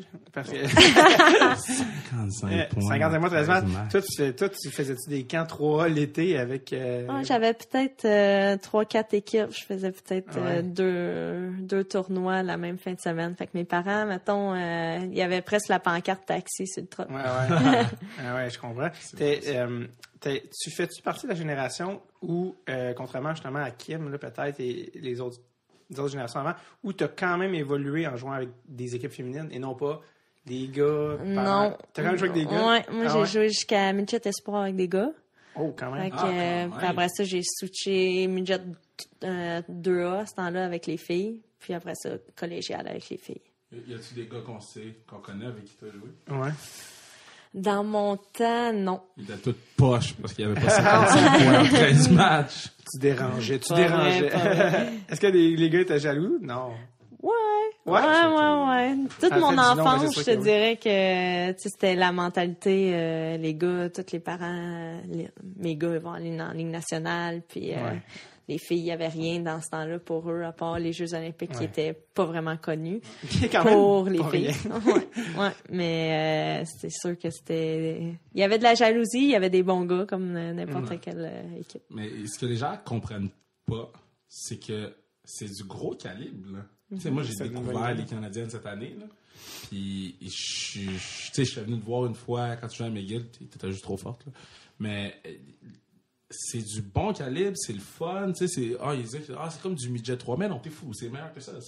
Puis l'ambiance est le fun parce que les gens savent qu'ils sont là pour la passion du sport. Fait que les gens sont passionnés dans les estrades. Les deux games, même s'ils n'ont pas été en finale, ils ont perdu contre Markham. Comme moi, j'étais prêt à aller à Toronto, là. Mais non, mais il faut pas le voir aussi. Il faut pas toujours... C'est que les gens aussi ont un réflexe, peut-être normal, inconscient, de quand ils voient du hockey à télé, c'est la Ligue nationale, c'est tout ce qu'ils voient. Fait que quand ils regardent du hockey, ils vont juste comparer à la Ligue nationale, mais c'est un autre sport. On fait toujours le débat, justement, tu sais, aux Jeux olympiques, là, tu regardes les chiffres de visionnement entre l'équipe masculine et l'équipe féminine, on les clenche. Tu sais, nos visionnements, là, ils sont énormes. C'est justement, il y a quelque chose 4 à 5 millions de personnes qui regardent notre finale olympique, puis probablement beaucoup de nos autres matchs. Puis, dans ce temps-là, tu sais, la CWHL, c'est la même chose. On a autant de filles olympiques qui jouent dans cette ligue-là. On est juste un petit peu plus séparés au travers de toutes les équipes. Puis le calibre, il est exceptionnel. T'sais, Kevin, il est venu justement à plusieurs des games. Puis l'ambiance est folle. À Brossard, l'aréna est pleine. Pleine Pleine aréna pour Brossard. C'est quelle aréna, la Place Belle? Non, Complexe Bell. Complexe Bell, oui, non, Place Belle, c'est à Laval, excuse. Oui, Complexe Bell. Fait que vous jouez là, OK. Puis il pourrait jouer à la Place Belle. Il pourrait jouer à la Place Belle. Tu mets une grosse game, là. Je suis sûr qu'on peut attirer plus de monde et avoir plus d'ambiance que pour le Rocket en ce moment. Là. Puis c'est pas que le Rocket, c'est parce qu'ils sont poches, c'est parce que le fan de hockey, il regarde ça puis il est comme mais c'est les gars de la Ace, pas les gars de la NHL. T'es comme dude, tu t'en viens pas voir des gars de la NHL, tu t'en viens voir du hockey point. Puis c'est ça que tu t'en vas voir quand ça va voir les Canadiens. Mettons, on a joué l'équipe, j'étais pas dans l'équipe encore, mais on a hosté une game au Centre Bell. Puis sans aucune publicité, aucun mot dans les médias, aucun mot dans les journaux, juste à travers Facebook, Instagram, on a rempli le Lower Bowl. Fait que ça, c'est beaucoup. Fait que qu'est-ce qui nous manque, c'est vraiment juste les médias qui embarquent, puis qui nous mentionnent toujours. Constamment pendant X nombre d'années, mais aussi le visuel à la TV, pour nous, ça serait tellement un gros step parce que... Kevin, je t'appelle. C'est toi ton non, mais moi, je prends fierté à dire que je suis le seul qui en parle. Tu sais, en effet. Je comprends pas pourquoi on n'en parle pas. Puis ça m'avait tellement... J'avais fait un post sur Facebook. C'est la première fois que j'étais fâché comme ça. Il y a un réseau quelconque qui a mis les Canadiennes ont perdu. Là, je suis comme... Fait que quand ils gagnent, t'en parles pas. Mais quand ils perdent, t'en parles pour des clics. Va chier, tu sais. Les clickbait, ouais. Ouais. Fait que là, moi, je suis comme... On peut-tu partir ça du bon pied cette année? Puis aller voir les Canadiennes pour que, tu sais quoi, ils vont booker Brossard, puis qu'après ça, ils décident de booker la Place Belle, puis qu'on sait pas, tu sais, on sait pas qu'est-ce qui peut arriver, puis ça peut devenir quelque chose de vraiment, vraiment gros, là. Faut juste leur donner l'opportunité de... Je crois qu'un des choses qui serait tellement important à notre développement en tant que société du hockey féminin, ça serait de, avoir une game juste avant les Canadiens de Montréal, que les gens ont des billets pour les deux, c'est compris, Puis ils rentrent à l'aréna 20 minutes avant pour nous voir. Puis après ça, c'est le match des Canadiens. Tu commences à créer un réseautage. Là, après ça, ils viennent 40 minutes avant les Habs. Puis après ça, ils regardent notre game au complet. On peut nous voir assis dans leur salon. Ils n'ont même pas besoin de se déplacer. Puis ça roule. Ça serait juste avoir de la télé, je comprends pas pourquoi on diffuse pas les games. Puis moi, encore une fois, je call out mon réseau. On monte le tournoi Pee-Wee de Québec 100 fois par jour, mais on n'est pas capable de montrer une game des Canadiennes. Je pense pas que ça va coûter super cher de montrer une game des Canadiennes puis d'aller chercher ce fanbase-là qui va s'attacher à nous autres. On monte tellement d'affaires random de chasse et pêche, là. On n'est pas foutu de montrer une game des Canadiennes. Puis, c'est notre sport canadien. C'est chez nous. C'est nous. On a les meilleures joueuses probablement au monde, au top 5 des meilleures joueuses au monde dans la ligue, puis on les monte pas. Fait que moi, je call out mon réseau, mais je veux qu'on choisit puis qu'on monte 514 dans mon réseau. Non, mais allez voir les Canadiennes, amenez vos enfants voir les Canadiennes. Surtout si vous avez des jeunes filles qui jouent au hockey, c'est le fun, comme un peu... Puis moi, qu'est-ce que j'aime le plus, c'est des gars qui viennent puis ils disent « Tabarouette, vous êtes capable de jouer? » Tu t'attendais à quoi? Puis ils reviennent après ça. Ils reviennent 2 games, 3 games. Puis l'année d'après, ils ont des billets de saison. Ça, c'est vraiment... c'est une des raisons pourquoi je voulais qu'on aille... tu sais, Mélo vient, on sait pas si Marie-Philippe vient, mais Anne-Sophie Betté vient. Une des raisons pourquoi je les voulais à la classique, c'est pour dire, regarde, c'est des gens qui sont vraiment bons. Ils ont des skills, puis regarde, on va les mettre avec nous, là, ils sont capables de jouer avec les gars de la Ligue nationale. Talent pour talent, là, il n'y a aucun gars de la Ligue nationale qui aurait fait le Peter Forsberg pour la médaille d'or en finale. Non, moi, un gars qui l'aurait fait, personne. Personne. Il y a personne qui a les couilles pour faire ça. Elle l'a fait. Puis c'est pour ça que je voulais qu'on les aille à la classique pour dire, regarde, ils sont là aussi, il faut aller les voir, puis il faut aller les encourager. Puis même pas, j'ai ça le mot encourager, c'est aller les voir puis leur donner... Pas péjorativement, ouais, tu sais, leur donner... Ouais, t'es impressionné, je pense. Non, moi, j'ai adoré... ça m'a frappé, surtout parce que ça, on a vu qu'on n'a pas l'opportunité d'avoir souvent à la game olympique, j'étais comme... Je me souviens, j'étais essoufflé. Je trouvais ça jouait, tu sais. Je trouvais que ça jouait, puis c'est le fun. Fait que, en plus, on gagne, tu sais. Oui, c'est ça. Les Canadiens, ils ont une... C'est qu'ils sont pas blasés.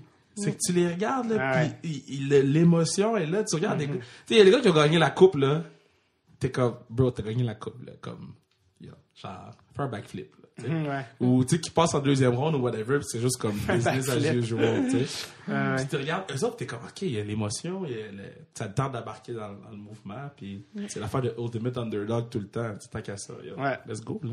T'as eu en 2010, il est arrivé quelque chose d'assez particulier. T'es allé au U18, le championnat moins de 18 ans, puis t'as eu 23 points en 13 games, dont 2 points en finale de la médaille d'or.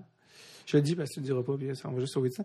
Et le lendemain, c'était ta finale collégiale. Et c'était où le 18? À Chicago. À Chicago. T'as volé, t'as pris l'avion back le lendemain pour la finale du championnat collégial. 3 points en finale, dont le but gagnant pour remporter le titre. Solide 48 heures. En effet. J'avais peut-être des cernes, mais c'était ce que je voulais faire. Oui, je représente le Canada, mais je voulais vraiment être là pour mon équipe parce qu'on a travaillé tout au long de l'année collégiale, justement, de performer tout ça. Puis c'était vraiment important pour moi et pour mon équipe que je sois là. Puis c'est ça, un petit 48 heures, ça se fait bien. Tu dors 2-3 heures, rentres dans l'avion, t'as un petit power nap, tu conduis jusqu'à... Je me rappelle, c'était un de mes coachs qui était venu me chercher à l'aéroport. Le boss m'attendait à Édouard, puis on était partis. Un bon petit Gatorade, puis ça y va. C'est ça. T'avais, comme tes statistiques parlent d'elles-mêmes, t'avais une certaine domination, tellement que, justement, quand tu dis ton draft year, les universités t'approchent, et t'as été approché par Cornell, Boston U, Dartmouth, en tout cas, combien au total t'ont approché? Environ 42. Wow! l'UQTA, non, c'est ça. Et donc, bref, t'avais vraiment toutes les offres sur la table avec ce que je ne peux qu'espérer, un scholarship complet là, partout. Là. J'aurais été étonné autrement. Et tu as accepté de toutes les universités McGill à Montréal, chez vous. Pourquoi McGill par-dessus ce que certains appelleraient le rêve américain? En effet, quand j'étais jeune, j'étais rêve américain totalement. Je me rappelle, j'étais allée visiter, ma première visite, c'était à Dartmouth. Puis je suis rentrée sur le campus, puis c'est énorme. C'est trop beau. Le gazon est vert. Tout est parfait, là. Tu sais, ils donnent full scholarship, mais ça, c'est Ivy League. Fait que c'est avec le... financial aid. C'est ça. Fait que tu visites, t'as tout l'équipement compris, les bâtons en quantité industrielle, tu sais, tout est énorme, trop beau. Ouais. Puis je reviens ici, moi c'est sûr, je vais à Dartmouth. Je vais signer à Dartmouth. Non. Je fais une autre visite à une autre université, je vais à BU. Juste pour donner une idée, c'était à quel âge? J'avais 17 ans. OK, fait que ça approchait quand même. Ouais, 17-18. Fait que là, je vais à l'université à BU à Boston.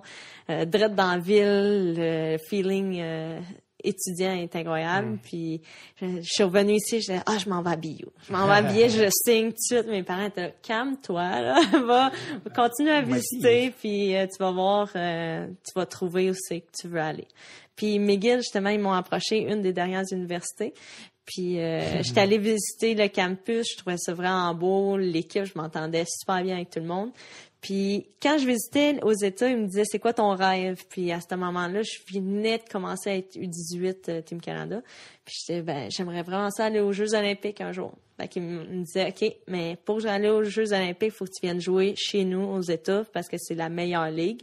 On règle ça tout de suite. Puis deuxième affaire, viens chez nous, je vais te développer puis tout. Puis avec du recul, du haut de mes 17 ans, tellement mature, je me suis dit, tu sais quoi, je vais essayer de rester au Canada, jouer pour mon pays, jouer pour ma province, ici au Québec, puis prouver aux coachs que c'est possible, peu importe dans quelle ligue que tu joues, peu importe si tu penses que ta ligue est meilleure que celle du Canada, je vais jouer ici, je vais prouver à toutes les petites filles que c'est possible de rester ici, d'avoir un full scholarship aussi, puis de te rendre aux Jeux olympiques. Tu l'as jamais regretté? Jamais. C'était les 5 années les plus belles de ma carrière. Ici, en plus, on peut jouer 5 ans, comparativement aux États-Unis, que c'est 4 ans. C'était toutes des petites choses que, en fin de compte, j'ai étudié à la meilleure université anglophone au Canada. Fait que pour moi, c'était... Tout s'alignait. Je représentais mon pays, ma province. J'étais dans le domaine que je voulais être pour être prof d'éducation physique, pour jouer à une équipe qui avait... j'étais prof de ma famille, mes amis, de Kevin. Du Lids. T'en parlais-tu souvent avec tes coéquipières? Marie-Philippe a joué au BU. Ouais. Il y a beaucoup des filles qui ont joué aux États-Unis. Vous en jasiez-tu, ça? Ouais, quand j'ai commencé à être dans le programme Team Canada, j'étais la seule fille qui jouait pour un programme canadien. Fait que tout le monde, ils se connaissaient tous. Moi, je connaissais personne vu que j'étais du Canada, mais je jouais pas avec eux à longueur d'année. Fait que non, c'est sûr qu'on se disait les pour et les contre de chaque place. Puis en fin de compte, tu sais, oui, je promouvois l'université canadienne, c'est sûr, parce que c'était mon processus, mais je dis souvent aux petites filles, décidez où est-ce que vous allez être le mieux, faites vos pour et contre, puis en fin de compte, ça va être 4 ans ou 5 ans de votre vie, fait qu'il faut pas que tu te trompes, c'est un stress énorme pour les petites filles qui font leurs décisions vraiment trop tôt à 16 ans, qui savent pas qu'est-ce qu'ils veulent faire dans leur vie. C'est un choix personnel qui est dépendant de chaque personne. En effet. Est-ce que les autres filles t'ont dit, ou du monde en général t'ont dit, qu'est-ce que tu fais? Qu'est-ce que tu fais? Reste au Canada, ou tes coéquipières ou d'autres t'ont dit, faut que t'ailles aux States. Ouais, c'est sûr, le côté, tu vas avoir tous tes bâtons gratuits, ça va rien te coûter. Quoi, McGill, non? On avait une coupe, mais c'est pas... pas industriel. Ouais, c'est ça. OK. C'est pas tu failles la palette puis il t'en donne un autre, là. Non, malgré que, tu sais, à McGill, j'ai jamais manqué de rien. Non, j'ai eu une carrière qui était exceptionnelle. On parlait de ça un peu tantôt, comme Marie-Philippe aussi, elle a vous n'êtes pas tant que ça dans cette situation-là, là, des joueurs qui ont des agents, mais toi aussi, tu as un agent. Comment? Parce qu'il y a des joueuses qui gagnent leur vie avec le hockey, il n'y en a pas beaucoup. Là. Ouais. Est-ce que tu fais partie de ces joueuses-là? Non, je fais pas partie des joueuses qui gagnent leur vie juste avec les commanditaires. On travaille en vue de ça. Ça serait mon rêve de pouvoir juste concentrer les 4 prochaines années à juste l'entraînement puis jouer au hockey. Mais non, c'est ça. Je viens de signer pour être entraîneur adjoint à l'Université des Carabins à Montréal. Fait que c'est des petits gagne-pains ici et là, mais comme tu l'as dit, GM, ils viennent de me commanditer un auto. J'ai Spiegel qui vient de me commanditer un vélo d'entraînement. Fait que c'est des commanditaires qui commencent à embarquer tranquillement, puis c'est vraiment... C'est un pas dans la bonne direction. Oui, vraiment. Puis ton agent, lui, est-ce qu'il y a d'autres joueurs ou joueuses? Oui, joueuse, je suis sa première. Okay. Il me sert un petit peu le mentor en ce moment. Okay. Il regarde mes contrats puis il me dit si je peux les signer ou quoi modifier. Présentement, il est vraiment occupé parce que c'est un agent des gars de la Ligue nationale. Fait que ça, sont dans leur gros boom de leur carrière. En ce moment, Jean Tavares, il décide en ce moment de pas venir. Là. C'est en ce moment. Je pense que ça a été décidé depuis longtemps. Ouais, c'est ça. Mais non, c'est ça. Fait que, okay. C'est David Etetgui qui s'occupe de moi Québécois? En ce moment. Oui. Parce que j'allais dire, tu sais, c'est vrai que il vient d'ici. Il vient de Montréal. De Montréal, OK. Ouais. J'entends un agent dire, un agent là, qui est à commission, il doit se dire pourquoi je prendrais une fille comme client, elle va me rapporter... Oui, en effet, c'est vraiment de bon cœur qui fait ça. C'était l'ancien agent de Georges Larac, puis lui, justement, il m'a proposé, lui, parce qu'il y avait un bon cœur, puis il voulait aider la société des filles de hockey, puis... Je trouve ça tellement gentil, justement. Il n'y a pas de commission, rien. C'est juste, il essaye de me plugger ici et là pour faire avancer le hockey féminin. C'est Georges qui t'a dit de l'appeler. Mm-hmm. Tu connaissais Georges de où, par hasard? Je veux tout savoir. C'est l'ami à Kevin. La communauté haïtienne. Mais ça reste Kevin, le patin. Tout le monde se connaît, là, les patinets. D'ailleurs, Georges était à l'école pas très loin, ici, à Brébeuf. Georges connaît tout le monde. 2 ans. Je l'ai juste rencontré dans quelques événements. Patin vitesse. Il est venu au podcast. C'était ton premier? C'était le deuxième. Ton deuxième. Deuxième, c'était après Pascal Leclerc, mais mais d'ailleurs, il était là à la première classique de KR. Ouais, il m'a soulevé, il m'a lancé comme un sac de patates par terre, failli mourir, allez sur ma page, vous allez voir. C'était vraiment, j'étais comme, je vais me battre avec, puis ça va être drôle pour le show, tu sais. Puis, tu sais, l'année passée, je me suis fait avec Garnet, là. Mais tu sais, c'est parce qu'il est vraiment grand, puis là, il me dit, vas-y, donne-moi des vrais coups de poing. De quoi tu me parles? Là, j'essaie de soigner, puis là, il me met le chandail sur la tête, je vois plus rien. Puis là, il me lève, mais comme je me rends pas compte qu'il me lève. Puis là, il patine un peu avec nous, puis il m'échappe à terre, mais ça aurait pu être dangereux. Mais je l'aime, genre, je l'adore. Ça a bien fini, heureusement. Ouais, tout le monde est correct, puis toi, t'es là à la classique 3. Oui. L'année passée, t'as du scoré, non? L'année passée, j'ai du scoré. Dans ton shootout, oui? Je me souviens pas. Non, parce que tu sais, en shootout, je sais pas de scorer, s'il y a un move farfelu, puis j'ai eu l'air farfelu. Mais Sam Breton avait scoré, puis il avait comme, c'était lancé dans les estrades, c'était crampant. Ouais. En fait, je me souviens, je l'ai déjà compté, je pense, sur le podcast, mais ce qui m'a le plus marqué, c'est qu'à un moment donné, je jouais avec Pierre-Luc Dubois puis Daniel Savoie, qui est Patrice Lemieux pour les fans d'humour.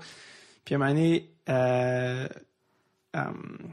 Pierre-Luc, il a eu la puck en zone défensive, puis là, je fais, je pense que j'ai un stretch pass pour aller en breakaway. Fait que je pars, puis tu sais, évidemment, Pierre-Luc, ni un ni deux, une petite sauce sur la palette.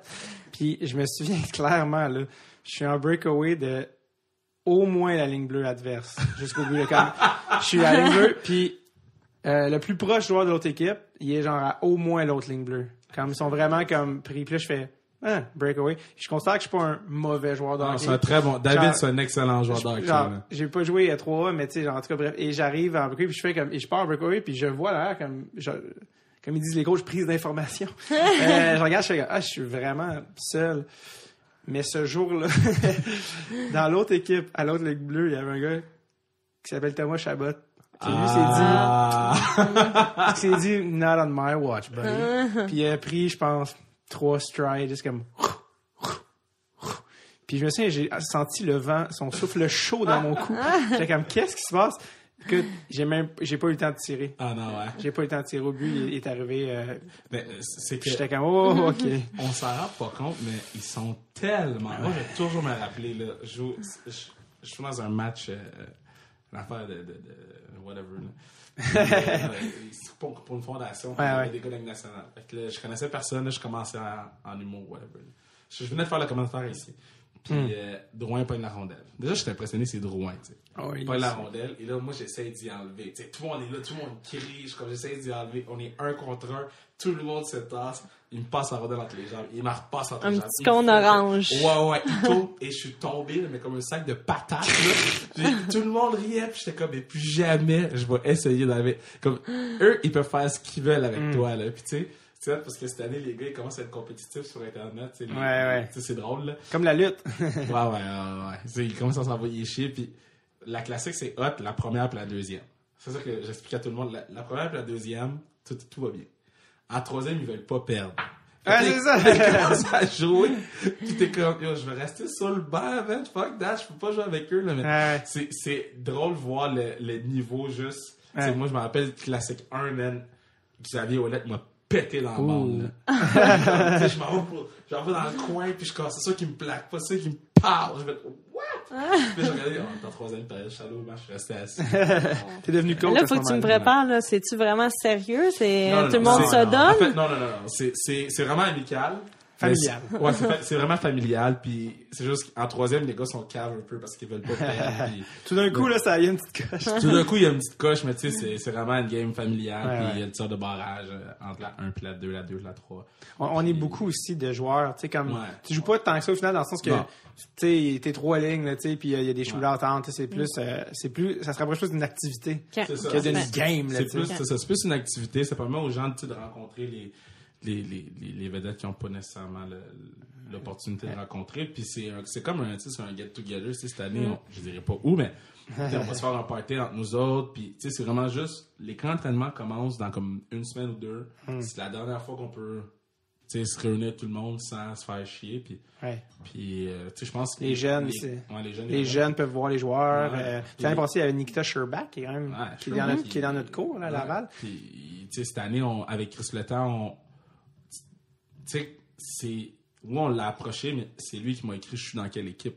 Puis c'est ça, ça veut dire que le mot il se passe, les gars ils se parlent, puis ils ont du plaisir, puis on essaie de bien traiter tout le monde. Fait ça fait en sorte que c'est un win-win pour tout le monde, puis c'est une belle journée. Fait vraiment. Puis c'est beaucoup de, je sais pas toi, c'est beaucoup de logistique ces affaires-là. Je veux dire, moi je me trempe les pieds dans le booking avec le podcast, puis on sait quand c'est difficile.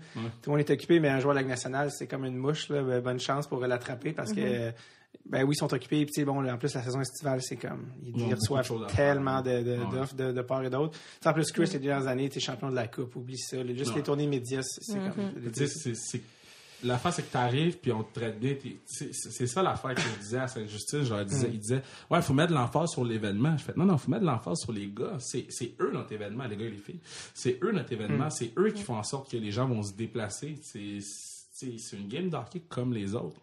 Mais comme les autres, pas comme les autres, parce que c'est la seule game de hockey dans laquelle tu peux avoir sur la glace en même temps Pierre-Luc Dubois, Adib Al-Khalidé et Mélodie Daou. Ah ouais, c'est fou. C'est fou, là. Et Jay du Temple, qui est un bon joueur. Jay du Temple avait 3 buts là dedans. Mais ça, c'est sa coiffe. C'est la coiffe qui le rend bon de même. Jay était là pour le MVP l'année passée, là. Il patinait. Tu vois ceux qui sont là pour jouer puis chiller, puis tu vois ceux qui... Tu sais, mettons, Beauvilliers a dépassé. Il s'est entraîné juste avant. Tu sais, moi, genre, justement, pour le shootout, j'étais comme, tu sais, c'est pour le show, il fallait comme essayer de. Oui, c'est pas pour le show. Tu sais, que je fasse marquer un but. J'essaye un dive, c'est dégueulasse, ça marche pas. Il m'a regardé, genre, tout dans le fond, tu t'es encore là. Tu sais, genre, quand je l'ai vu, genre, c'était quoi ça? C'est comme, tu sais, je vois pas. C'est pour le show. Pas se carrer sur Yann, qu'est-ce que je fais? C'est pour le show, c'est pour les fans. Puis, tu sais, quand Sam, il a scoré, puis il est allé dans la foule. Ah ouais, c'était fou. Tu sais, on a la photo, puis je suis comme, man, c'est non, mais hot. Tu sais, il a enlevé son chandail, il est allé dans la foule, puis je sais que, tu sais, on se parlait après, puis il était comme, moi, j'étais un petit gars, là, tu sais, je jouais avec des pros, fait. Moi pis Sam, ça m'amène à ça. Moi pis Sam, c'est... Tu sais, moi pis Sam, on passe des dimanches à aller dans des magasins se sentir des gants neufs. Après 8 heures, comme, on peut y aller. Mais comme, tu sais, on est des gros... Tu sais, Jay, c'est le gars qui arrive, qui se lève un peu en retard, qui arrive genre 5 minutes avant le gain. Excuse-moi, gros, il fallait que j'aille m'acheter un casque. Tu sais, comme, moi pis Sam, on est tellement intense cette journée-là. Pour ça, je dis, c'est la journée de l'année où on a 7 ans. C'est l'année passée, puis ça va sûrement être la même chose cette année. Sam vient me chercher, gros détour pour venir me chercher de une demi-heure. On va à Laval. On arrive ben trop tôt, là. On arrive. Bon, 2 heures et demie d'avance. Pas genre, faut jeter le bon bâton, genre, comme, on pourrait aller au resto 8 heures avant. On arrive là, même, d'avance, on est comme, juste respirer l'air d'Arena, juste vraiment triper parce qu'on a juste 8 ans. Et là, ça, j'ai envie de te citer Sam, mais ça, c'est vraiment une expression à la Sam Breton. On va-tu se crosser en X? C'est probablement vulgaire. C'est vulgaire, mais c'est juste comme, on tripe ben trop, tu sais, puis on arrive là, puis les gars arrivent, tu sais, Nikita Sherbak, les kids sont comme, qu'est-ce qu'il fait là? Puis Nikita Sherbak, il parle pas français, il est là dans le warm-up, what do we do? Because... que Nikki, c'est la première fois tu l'appelles Nikki, déjà, c'est rendu, vous êtes rendu là. Sherbak, c'est la première fois que ses parents venaient en ville. Il venait d'arriver, Fait que son père, il avait genre une petite caméra BS, là, tu sais, une caméra genre de 2001, là. Puis là, il filmait les enfants qui s'y... Puis il était tellement fier de son gars, puis j'étais comme, oh my god, tu penses que là, en ce moment, il est hot, t'imagines, tu sais, mais je trouvais ça cute qu'il y a amené ses parents là. Ouais. Puis, tu sais, genre, sa femme, Charbac, la game est le samedi, ils m'ont confirmé le vendredi. Ouais. Fait qu'il était pas supposé venir, le vendredi, je suis en train de souper, puis j'ai reçu un message, ok, je m'en viens, est-ce que tu viens me chercher? Allez le chercher? Mais non, tu m'arrêtes. Okay. On va t'envoyer, tu dis, ah non, c'est correct, c'est à Laval. Je suis comme, oui, c'est à côté. Mais. Tu viens-tu me chercher, le gars? Fait comme. Là, c'est drôle. C'est juste avant qu'il y ait. Il y a eu plus son éclosion, justement, l'année après. Ben, tu sais, quand tu viens jouer à la classique, après ça, tu scores. C'est ça que je veux dire. Beauvilliers, c'est ça. Ben, il était plus qu'un point par match, je pense, dans la Ligue américaine. Ah non, Sherbak a brûlé la Ligue américaine. Puis, tu sais, la NHL, c'est juste que. Faut que tu t'adaptes à plusieurs choses c'est sûr. Au-delà du hockey, puis je pense que là, l'adaptation est faite. Puis on devrait le voir là, à Montréal pendant cette année. Moi, je pense qu'il va jouer sur... si c'est pas le troisième trio, moi, je pense qu'il peut jouer régulièrement dans l'équipe. Puis... il peut jouer même top 2 s'il met ses la place. Ouais, c'est ça. Il y en a, là. Moi, je sais pas. Moi, je dis rien. Je suis tanné de me fâcher. On reste dans le divertissement et non dans le... non, mais je voulais... Dernier truc avant que je vous laisse aller, c'est la dernière chose que je voulais parler à Mélo, parce que t'en as parlé, t'en as glissé un mot, parce que c'est ton prochain step. C'est que t'es rendu coach maintenant. Puis, parle-moi de ça. Comment c'est arrivé là? Est-ce que c'est quelque chose que tu voulais faire tout le temps? Puis en plus, tu t'en vas... c'est pas pour ton alma mater. Tu t'en vas à l'université rivale. Qu'est-ce qui se passe avec ça? Ben, dans le fond, j'ai étudié pour être prof d'éduc, mais ma passion, c'est vraiment le hockey. Puis, quoi de mieux que continuer ta passion quand faut que tu travailles? Puis, je pense que c'est qu'est-ce qui s'approche le plus de jouer au hockey, c'est de les coacher. Puis, j'adore travailler avec les jeunes, surtout coacher une équipe, c'est quelque chose qui m'a tout le temps intriguée à faire. Je l'avais jamais fait, juste coacher dans des camps de hockey et tout ça.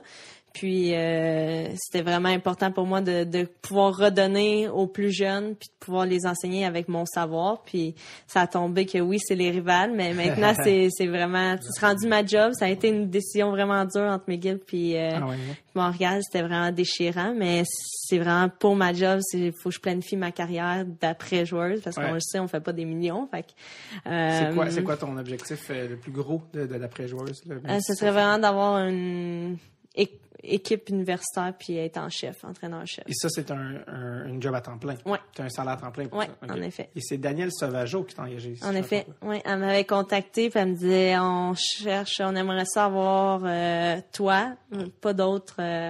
toi en tant qu'assistante adjointe avec Isabelle Leclerc. Puis je me suis dit, tu sais, l'offre était sur la table, puis j'ai regardé leur programme, j'ai étudié les pour et les contre, comme quand j'ai choisi mon université en tant que joueuse, il fallait que je choisisse mon université en tant que coach, puis ça tombait en plein dans qu'est-ce que je voulais faire. Parce que on a reçu Daniel au podcast, qui est venu nous parler.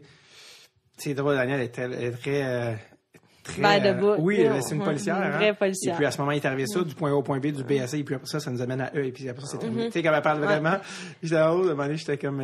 puis, tu sais, l'émotion quand tu as une médaille d'or, c'est sûr que c'est un sentiment très, très rationnel.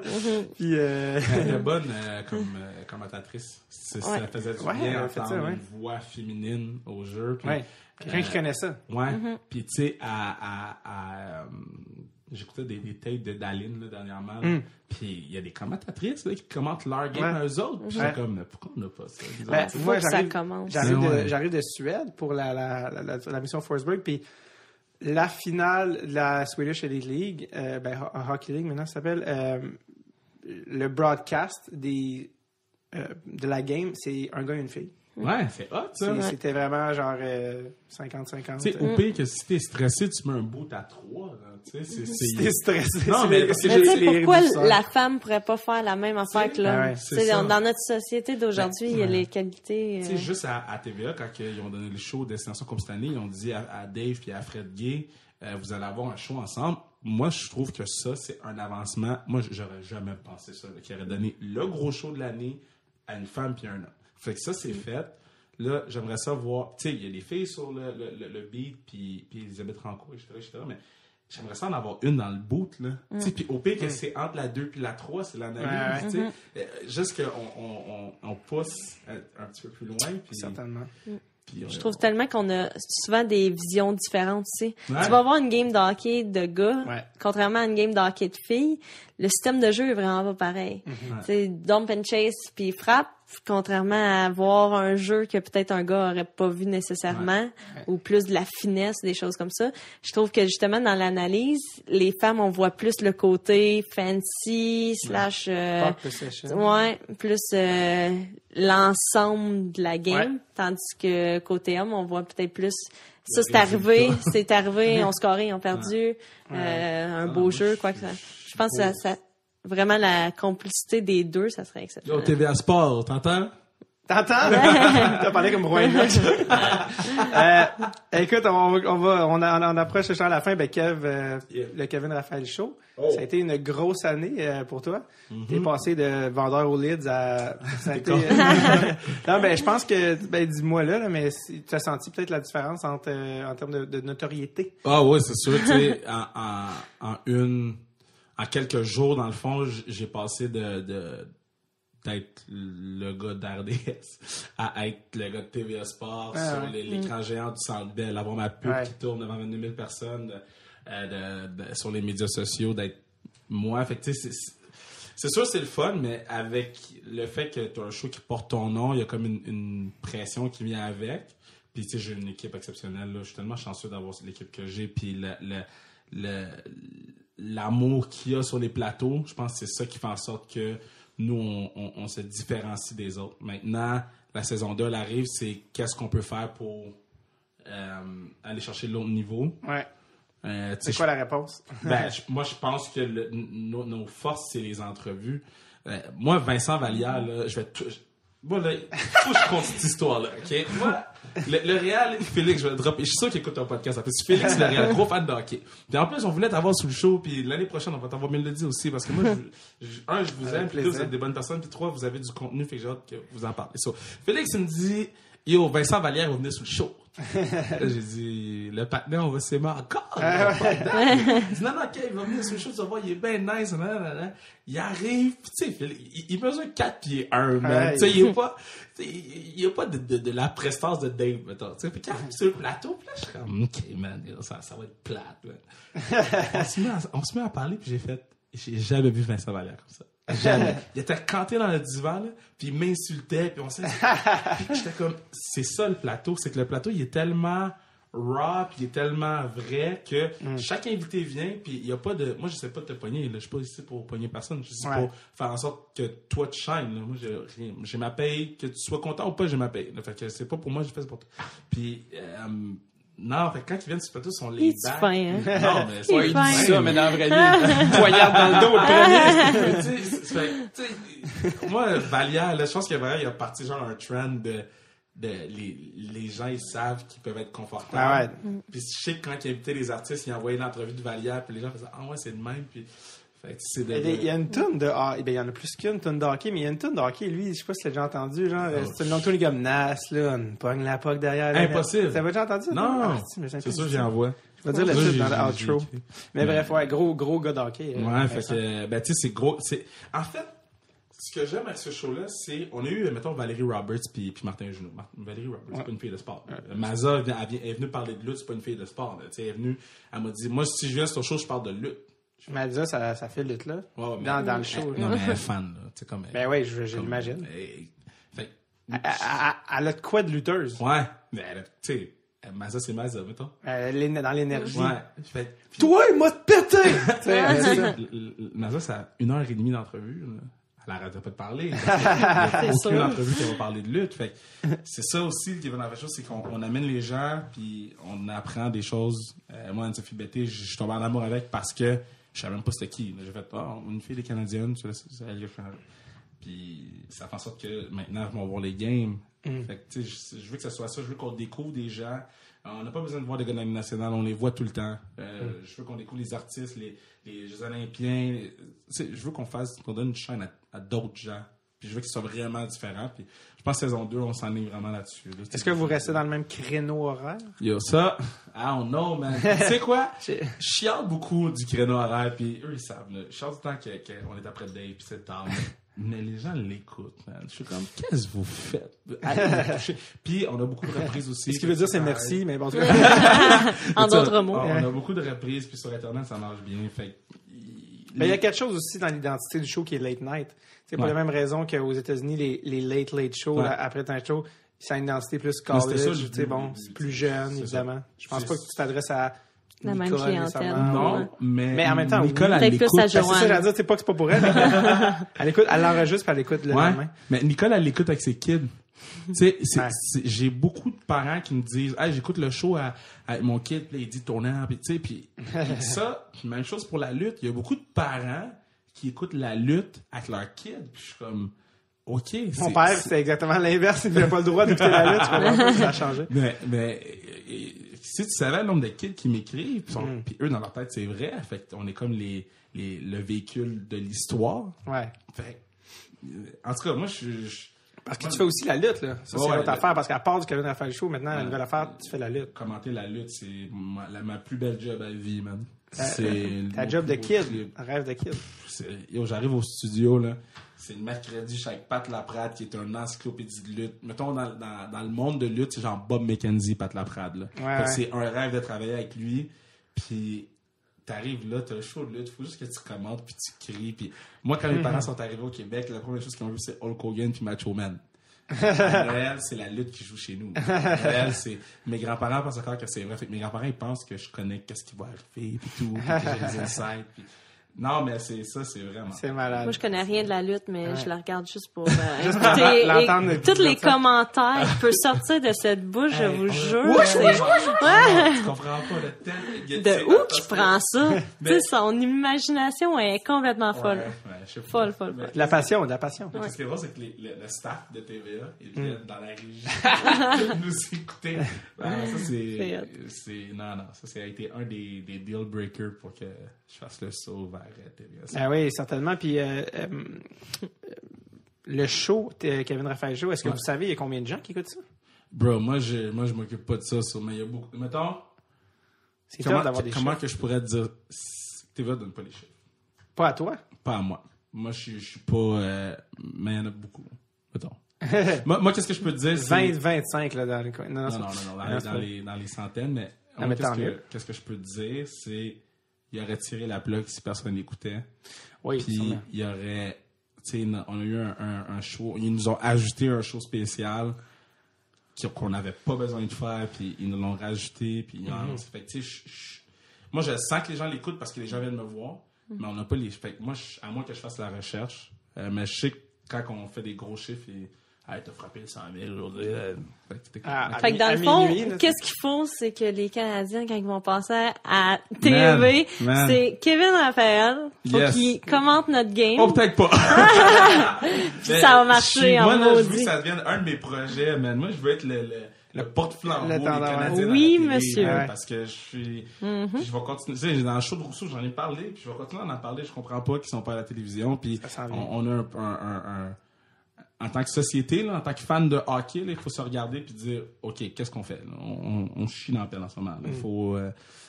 Moi, qu'est-ce qui me fait le plus rire, c'est quand j'écoute, mettons, 91.9, puis à radio, ils disent toutes nos équipes à Montréal sont pas bons, les Canadiens, l'Impact, puis ils nomment toutes les équipes de gars, puis j'ai juste le goût de les appeler et de dire hey, les Canadiennes, ils ont gagné en Titi cette année. Tu sais, juste. Tu sais, c'est eu une belle là qui a fait. Tu devrais appeler.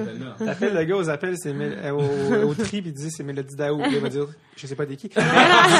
Il dit, je joue pour les Canadiennes, puis qui te passe, tu sais. C'est ça, Jean-Charles. Jean-Charles, c'est mon buddy. Ah ouais, c'est ça. J'ai ici. Il faut donner du respect aux filles, puis il faut donner du respect à toi aussi, qui fait un excellent podcast.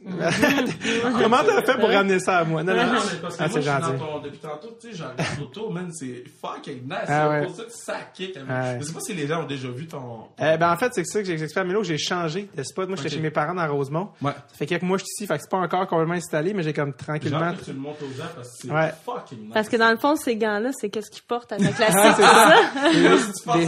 ça? des Cooper des années 50, peut-être? C'est comme jouer avec du béton dans les mains. Ça, c'est les vrais gants de mon père. Oh, Dude, moi, je wow! veux jouer avec ça, bro. Hey, man, Ce casse-là aussi, quand même, c'est solide. les gants que je porte, pour ceux qui ont suivi la vidéo de la campagne de Mission Forsberg, c'est ça les gants que je porte parce que ça matchait avec le chandail de la Suède. Hey, j'avais de la misère à tenir mon bâton, là. Genre, je sais même pas comment les gars jouaient avec ça. Faut que tu fasses ton shootout avec ça. Ah ouais, c'est ça. Parce que je vais t'acheter ces patins-là. Tu fasses ton tir de barrage avec ces gars-là. J'amène les coupés. Mon père jouait avec ça il y a 6 ans, là. Je pense que ça veut dire il y a 60 ans. Mon père a 67 ans d'âge et il jouait avec ça il y a quelques drôle, années. ça. Puis, mais en même temps, quoi Ouais. espérer de plus d'un homme qui joue avec une chemise en dessous de ton jersey? Wow. Hey. Avec un collet qui sort, tu sais. Ben, moi, je te challenge. Je te challenge. la je veux que tu fasses ton Flecky. shootout avec Challenge ça. accepted. Ben, d'ailleurs, speaking of which, classique KR pour ceux qui nous écoutent. L'épisode va sûrement passer. Ben là, c'est qui les gros noms qui viennent cet été? T'as des Ben, gros. yo, Le Temps, Sherbach, Mélodie Daou. Des humoristes Duclair, aussi. Capitaine, les humoristes, il y a Jean-Thomas Jobin, Judy Temple, Ouais. Dave Bocage, Sam Breton. Yes. Puis Et plusieurs beaucoup de surprises. Si vous pensez que les 2 premières années, on s'est arrêté au hockey. On va éviter les vedettes de hockey. Là, on a décidé d'ouvrir Les d'ouvrir portes. ça à d'autres sports et à d'autres disciplines que je suis impliqué dedans. À suivre. D'ailleurs, petite parenthèse, je voulais te dire tantôt, là, mais je l'ai compté dans un autre podcast, mais à un moment donné, j'ai pris un Uber. Ok. Puis le chauffeur. Oui, tu me l'as compté. Je te l'ai compté. Oui, C'était le oui, père à. c'est très drôle, c'était le père ça. à Boko. Ouais. C'est quoi Boko son nom de et famille? maman. Imama, c'est ça. Et comme mon fils joue. Est-ce que c'est le chauffeur là-bas, c'était le père à Boko qui était là à la classique Ouais. l'année passée. Il est là cette année? Il est ici, Il tout est, le temps, là. il est shapé, là, il est comme sur l'épaisseur. Là. Puis comment mon fils joue, toi, où est-ce que tu joues? En tout cas, bref, finalement, j'apprends que son fils joue dans la Ligue américaine. Je suis comme, ben là, c'est comme pas mauvais, là. Ouais, mais il joue pas les chill. En tout cas, son père était La vraiment classique. bum out. Puis il est comme, toi, tu joues, il me dit, toi, t'as joué où? Puis il m'est juste enviré, puis il a juste regardé mes cuisses, genre. Non. Puis, en tout cas, je suis comme, non, je joue pas dans la Ligue américaine, bien sûr. Mais il veut vraiment que son. Il m'avait dit qu'il était venu à la classique. Ah, ouais, non, c'est pas vrai, ça arrive, ça. Ok. J'allais être sûr que ça vient d'arriver, ça. Je voulais être sûr que tu Je vais mettre ça parce que moi, on a un backup. Ok. So, anyway, je vais juste closer en disant que. Le camp de Mélo. Oui, c'est ça. Mélodie, ton camp estival cet été, qui se fait. C'est ton premier, je pense. Ouais, première édition. Ça va être Quand fou. Mélodie Daou à mon nom, c'est vraiment quelque chose que j'ai hâte de lancer. Ça s'en vient dans 3 semaines, mon Dieu, ça s'en vient vite. Du 16 au 20 juillet, c'est juste pour les filles. J'aurais pu l'ouvrir et avoir plein de monde si j'avais mis avec les gars, mais je pense que justement, je veux pousser le hockey féminin, surtout dans une petite région, c'est encore plus difficile à partir. C'est où, donc? À Valleyfield. Ouais, à Valley. Ouais. Valleyfield, ma petite ville natale. Non, ça va être un camp vraiment le fun. C'est pour les filles, autant qui n'ont jamais joué que qui ont des années derrière eux, c'est de 6 à 16 ans. Yes. Bon, ben, très cool. Allez checker ça sur ton site. Ouais, Mélodie. melodiedaou.com. Exactement. Puis ou sur Instagram, là, le Melodaou 15. Exact. Bon, vous suivez structural. Pour la classique KR, ça va, l'épisode va sûrement sortir après celle de celle-ci, mais c'est à chaque année, donc retournez sur le site. classiquekr.com. Allez sur le. Nous, la classique KR4, c'est le 17 août. Tu vois, c'est déjà prévu d'un an. Yo, moi, je suis marketing, bro. 17 août l'année prochaine, ça va être encore plus gros que cette année. J'ai dit, c'est le patin en chef. Kevin, merci. Mélodie, merci. Merci. Yo, merci à David. Bro, son podcast est lit. Moi, je me rappelle quand tu m'avais parlé du podcast, il y a genre 1 an et demi. Ouais, ça fait déjà 2 saisons déjà. 2 saisons, là, Ouais. puis j'étais impressionné, puis c'est de plus en plus gros. Fait que, mad respect, mon gars, mad respect. Merci à vous. Merci.